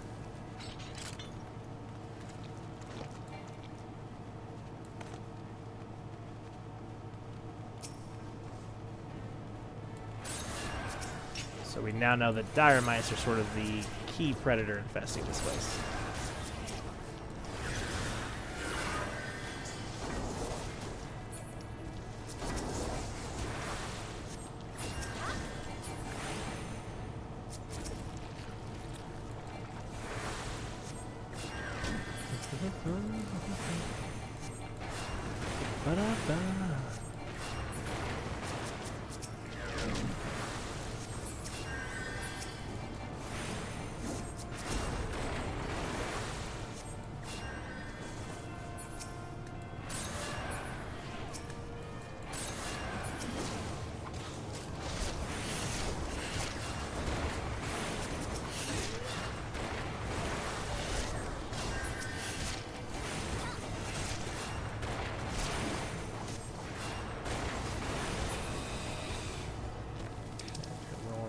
Quick. Pass on that. Gotta need that. Yep. Just got my map and achievement. We read all the notes, and we are coming up on a story quest now. If I recall, this could be a quite long cutscene. Depends on how they structure them. Later on, they learn to structure cutscenes in such a way that, like, this aspect of it would not slow down the rest of the people waiting. This was something they learned, but it took a while for them to learn this. And so a lot of these early quests, everybody else is just waiting for me.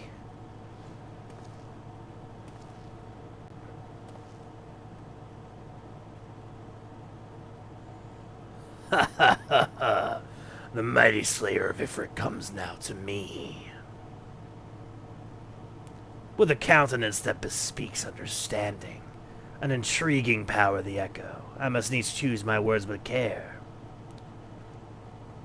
Mayhap I might deign to speak in my guest's crude tongue. We meet at last.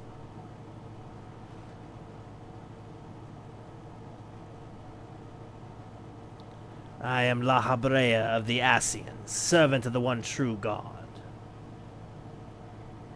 Yours is a most fantastical tale, truly absorbing. It is a tale to tell Eorzea's children before bedtime, and it will soon be dark, bringer of lights. The Dark Minions. All that stands between this world and darkness is an irksome anomaly in the aether, the Echo. Yes, yours is a most fascinating tale. Alas, like all good tales, it must needs come to an end. But fear not.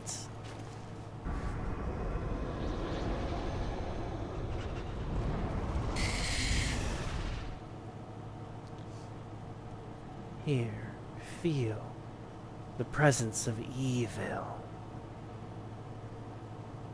For the end of your tale is but the beginning of another, the tale of the crystal's demise.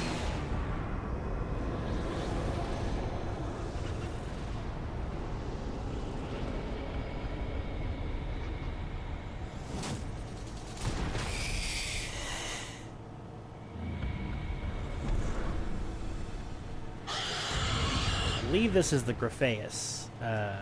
Yes, the Grapheus. So this is a interesting creature, the Grapheus. It's mentioned in a lot of mythology. It's not just unique to this game. I believe the Grapheus is some sort of like temporal being in most mythologies, where it's sort of like a rooster-looking thing. I think it's some sort of Scottish folklore creature, just to avoid telling you something that's not true, but I do know it definitely has lore, sort of similar to the Chimera we talked about earlier, where it's not just a one-off to this. And a lot of times, you know, they do borrow from lore and other things. Brownies, even the sylphs are, you know, wildly wildly influenced by Fae myth. Not so much as something that's coming later, but quite a bit in the way that their culture is functioning. Yeah, that stinger is hot. Could kill the tail, but we're just gonna blitz him. The Grapheus.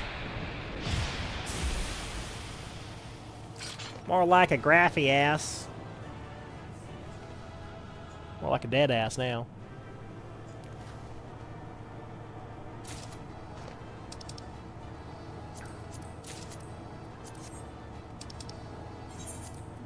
Well, she got Peloton a couple times, so appreciate it.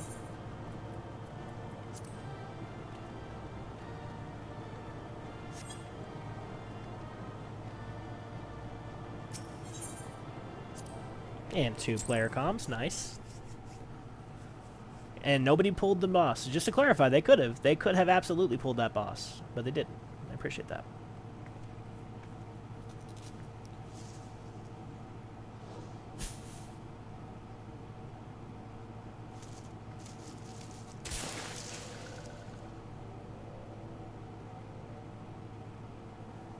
Finally, fresh air.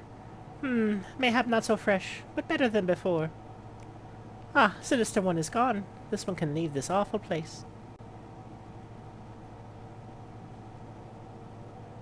Did Walking One vanquish the many-legged one? This one is grateful to Walking One. This one is called Flixio, eldest of these ones of little solace. Oh. Hitting that deck, whoa.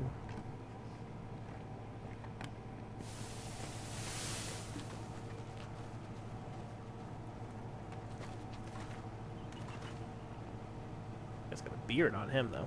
Alpha Squad reporting, sir. Nothing to note at Lark's call, sir. Understood. Return to the Area 12. 12. Return to Area 12. I was going to say, they don't swear by the 12. I was about to have a lore meltdown, but yeah, return to Area 12. That makes more sense. Damn it all. What is that accursed icon hiding? No sign of our wizened friend? I'm afraid not, my lord.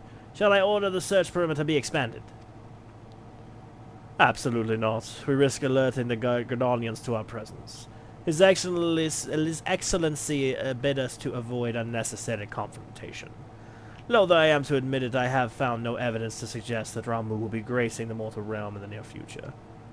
I ask you, what good is a god who does not grant one's wishes? Were I a sylph, I would strongly consider myself finding another idol. Which reminds me, what are the sylphs we captured? A handful of them seem to be in reasonably good health when I last looked. Apologies, my lord. I fear we may have been overzealous in our efforts to compel them to summon their icon. Really, Centurion? Were you not aware the vegetables bruise easily? It is well that I did not entrust you the important task of making my dinner. Well, mayhap it was a kindness. Better dead in truth than dead to one's own god, I suppose, if you believe in such things. Dawn is upon us. Make ready to withdraw.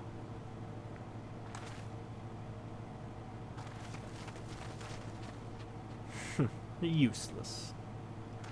We are close to completion, I can fair taste it, but at this rate, no, I must be patient. Our efforts will bear fruit in due time. What was it you always said? Ah, yes. Though it mean bringing down the very heavens, who shall challenge the limits of possibility, if not we? In that alone you were right, Garland. But your star is long fallen, while mine doth begin to rise. And so it shall burn so bright that Lord Van Belsar's ultimate weapon will seem a mere candle beside it. Ah ha ha ha ha! Spin it around.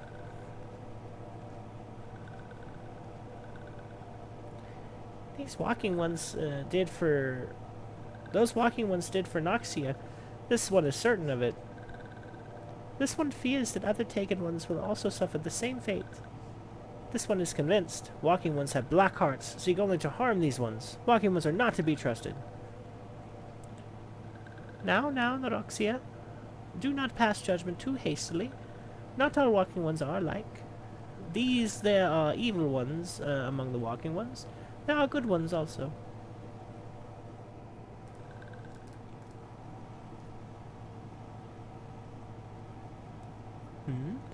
Does walking one feel unwell? This one would know. What brings Walking One to this place? Come to this one's rescue at Eorzea's bidding? Then this one owes Walking One a debt of gratitude. Walking One has questions about Lord Ramuh? Then this one will provide answers. Spin move. But first, let these ones quit this lightless place. This one will return to Little Solace. When Walking One is ready, please come and see this one. These ones may speak properly then.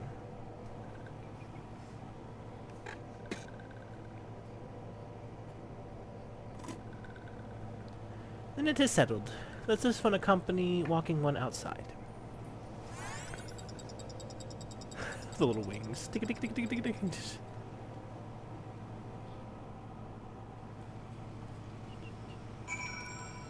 Okay, let's go report to Buscaron, and then we might do just a little next tidbit to get the next quest started. But that is an excellent place to leave off. We have met La Habrea, foremost of the Ascians, the Unsundered. We don't know that yet, but the Unsundered. A fascinating topic of conversation. We will be doing an entire video on him eventually, but for right now, you're back. Tell me the Sylph Elder as well. Thank the gods for that. I don't really know what to make of the rest of your tale, but I'm full glad Frixio didn't come to any harm. But there I go, tempting fate. Run over to Little Solace and secure his peace with the Sylphs before aught else befalls us, eh? Rest assured, I'll send word to our friends of Charlayan and the Twin Adder both. You've done Gridania a great service this day, lass, and earned yourself a place of honor here at the Druthers in so doing. Be sure and come by whenever you feel like a drop of Kirin firewater. Yeah, I'm good on that one.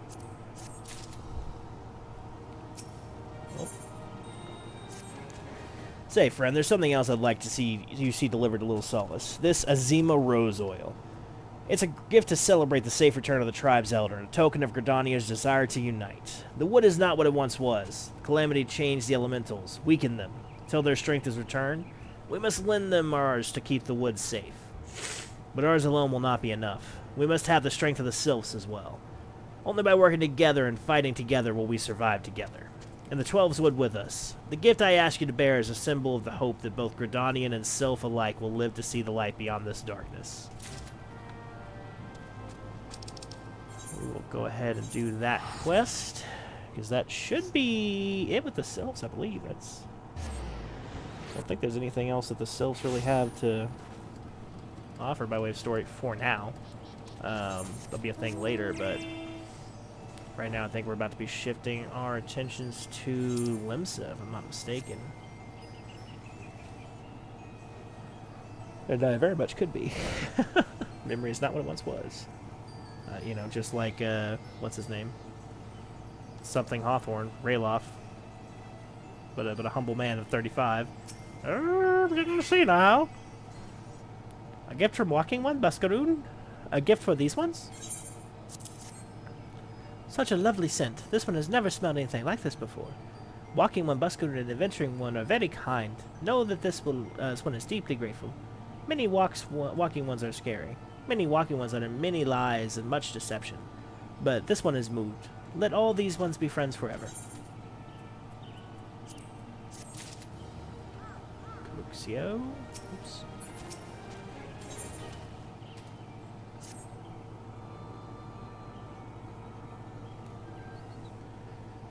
This one has been expecting Walking One. This one fetches Elder One.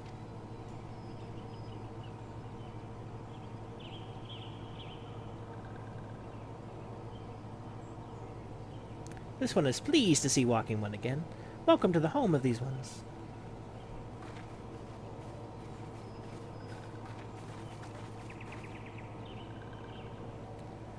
Ah, there you are, Wisteria. We have just been hearing tell of your deeds of daring do. Well done. Ah, the Walking Ones who aided Eorzea. This one is grateful. A pleasure to have been of service. If you do not mind my asking, how did your misadventure come about? This one does not mind. The misadventures, as Walking Ones call them, of this one began when Imperial forces entered the wood. Fearing trouble, these ones decided to watch Imperial ones closely. But these ones watched them too closely. The Imperial ones noticed and tried to catch these ones. Having nowhere else to hide, this one fled into Totorok. Would that this one had not. In Totorok, a sinister one, robed in black, tried to feed this one to a many-legged one. A sinister one, robed in black? Why do I have the feeling I should be more worried about that than I am?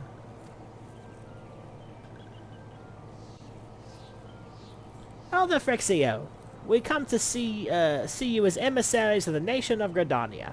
This missive bears the words of the Elder Seedseer.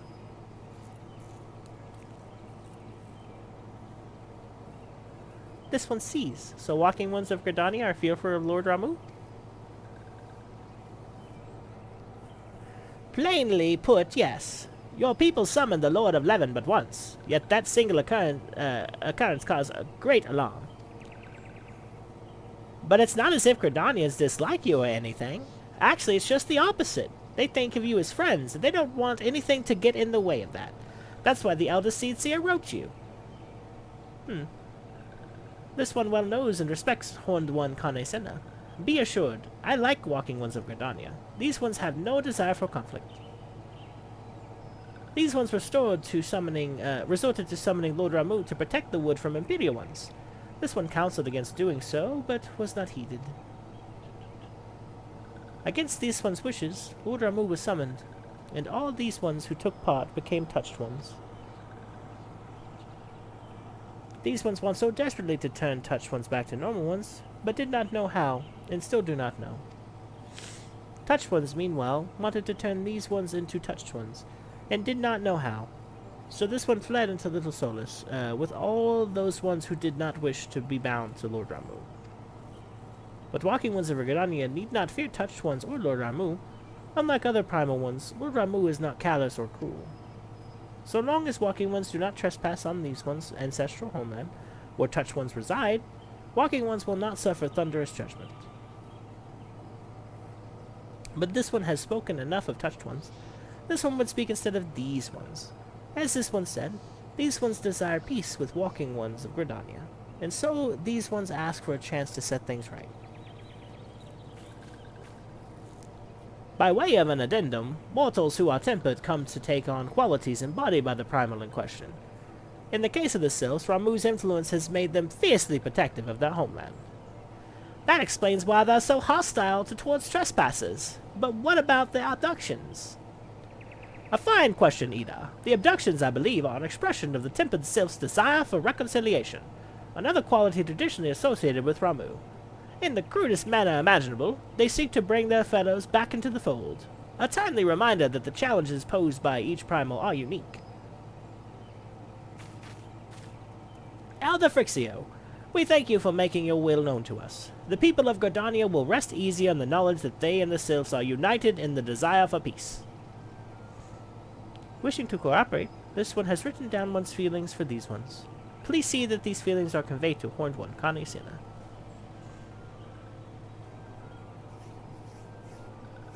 And with that, I believe we can lay the matter of Ramuh to rest.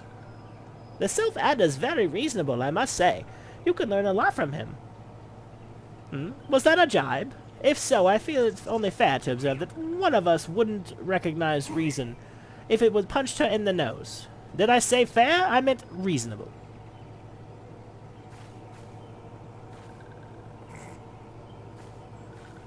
They are funny. Anyway, we're going back to the Waking Sands to tell Menphelia all about it. Fear not, we will be sure to mention the instrumental part you played in all of this, and while we see to that, we should appreciate if you would deliver Frixio's missive to the Adder's Nest.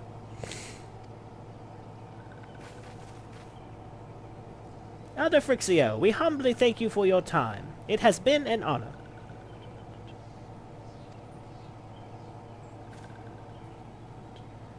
The honor is this one's. Together let the walking ones of Gridania and these ones find a way to live in peace.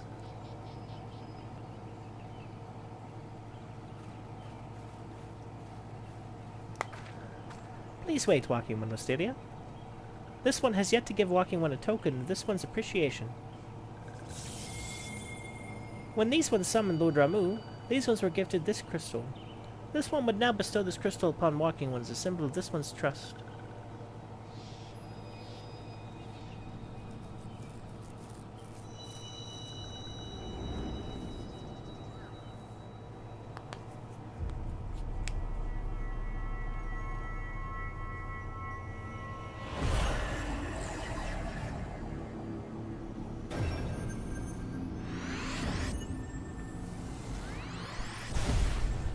halfway there on the crystal, without count anyway. And about halfway there in levels as well. And in terms of, like, the questing, they're typically in levels, so...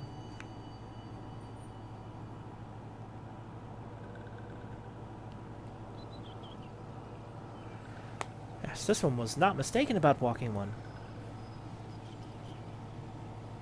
Walking One is destined to walk a fate far crueler than this one can imagine. A brilliant light from within Walking One enveloped the crystal this one saw. Mark this one well. That crystal will one day be of use to Walking One. Walking Ones must keep that crystal safe at all times. Before Walking One returns to Gridania, this one would ask Walking One to watch Touched Ones. So long as Touched Ones are not troubled, Touched Ones will not make trouble. If Walking One witnesses Touched Ones making trouble, mayhap Walking One can testify to Walking Ones of Gridania that these ones mean no harm. This place, these one's homeland is fraught with danger. This one marks down a safe place to look out for Touched Ones. Now, so real quick, that'll probably be the last thing we do. I know I've said that a couple of times, but that's a pretty good ending point, and then that way we'll be done with this whole Sylph mess. Such as it is, and we can continue. I will probably address my HUD a little bit here, and then probably change a couple of things. But for the most part, and as always, story beats will be done on the main channel. I will not be doing any MSQ or important side story stuff without you guys, so don't worry about that part. Only grinding.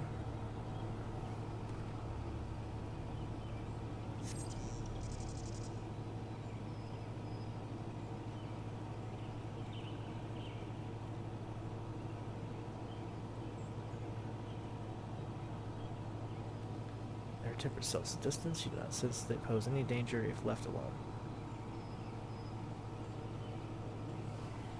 Yeah, I mean, they're 3 feet high cabbages. I wasn't especially worried about them, to be honest.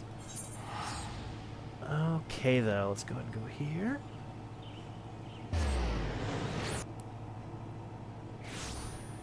I'll probably do a roulette or something just to get us to level 50. There's a lot of things we can do next episode if I start out as level 50. We're so close to doing that. So Thursday, if not Wednesday, I might get a little frisky, do a Wednesday one. We'll see what my wife thinks. I might do a stream, and if I do, whatever the next stream is, will be the remainder of the White Mage questline. The Samurai questline, because that is definitely going to be my melee job of choice. I love the story. I love the way it feels. Another priority of mine, I would love to get some feedback from you guys if anybody's available to ask. I would kind of like to go through, as bonus ones, probably not the core, the stories of each individual class quest, because I never really appreciated how much going through the class quests sort of lends itself well to Gridanian's lore overall, right? So, like, we've learned so much about the Gridania area by the White Mage lore. I remember distinctly the Archer and the Lancer doing the same. So it'd be very cool to go in, at least for the classes, maybe not the jobs, and see those specifically. Because I know Lancer has a lot more to do with Ishgard than it does anything else. Another option would be to forego my love of the Samurai for now, and instead pick up Lancer as a secondary job and Archer as a secondary job. By doing that, we would effectively be the wielder of every Gridanian job, and I kind of like that as a concept as well. I'll think on that, and I'll get back to you. I might even put up a thing on Reddit and see what people think about that, but let's end this out real quick. Ah, Sergeant Bullohot! How went the meeting with the Sylphs? A missive from the Elder Seats, from the Sylph Elder himself, if I may. So the Sylphs have no desire for contact, nor do they... Sorry. So the Sylphs have no desire for conflict, nor do they intend to summon Ramuh. And so long as we leave the Tempered Ones be, we need not fear any aggression on their part. The Elder Seeds here will be overjoyed to hear that the Sylphs have welcomed our overtures. And in the knowledge that they will bear us no ill will, we may channel our resources toward tackling the most conspicuous threats to our security. You have done our nation a great service, Sergeant Willowheart. It will not be forgotten. You notice he calls me Sergeant Willowheart, which is pretty cool. This is my ring. Let's take this next one so we have it. Oh, I hope this isn't a long cutscene. I might have made a mistake. The Sylphic folk have been long friends to Gridania. The mere thought of being at war with them pained the Elder Seedseer to no end. But owing to your efforts, she will be able to rest easier. Being the benevolent soul that she is, my lady will surely find a way to reverse the tempering process. Once again, I thank you. Had the Scions of the Seventh Dawn not offered to mediate between our people, suspicion and doubt may well have led us to needless conflict. Pray pass on my regards to Lady Menphelia. Hello, Wisteria. Hello, can you hear me? It is I, Menphelia. Ida and Papalima returned some while ago, and they wasted no time in regaling me at the tale of your exploits. Thanks in large part to you, the name of one primal may be struck from our list of enemies, and the Godonians may turn their attention to more pressing matters. Well done.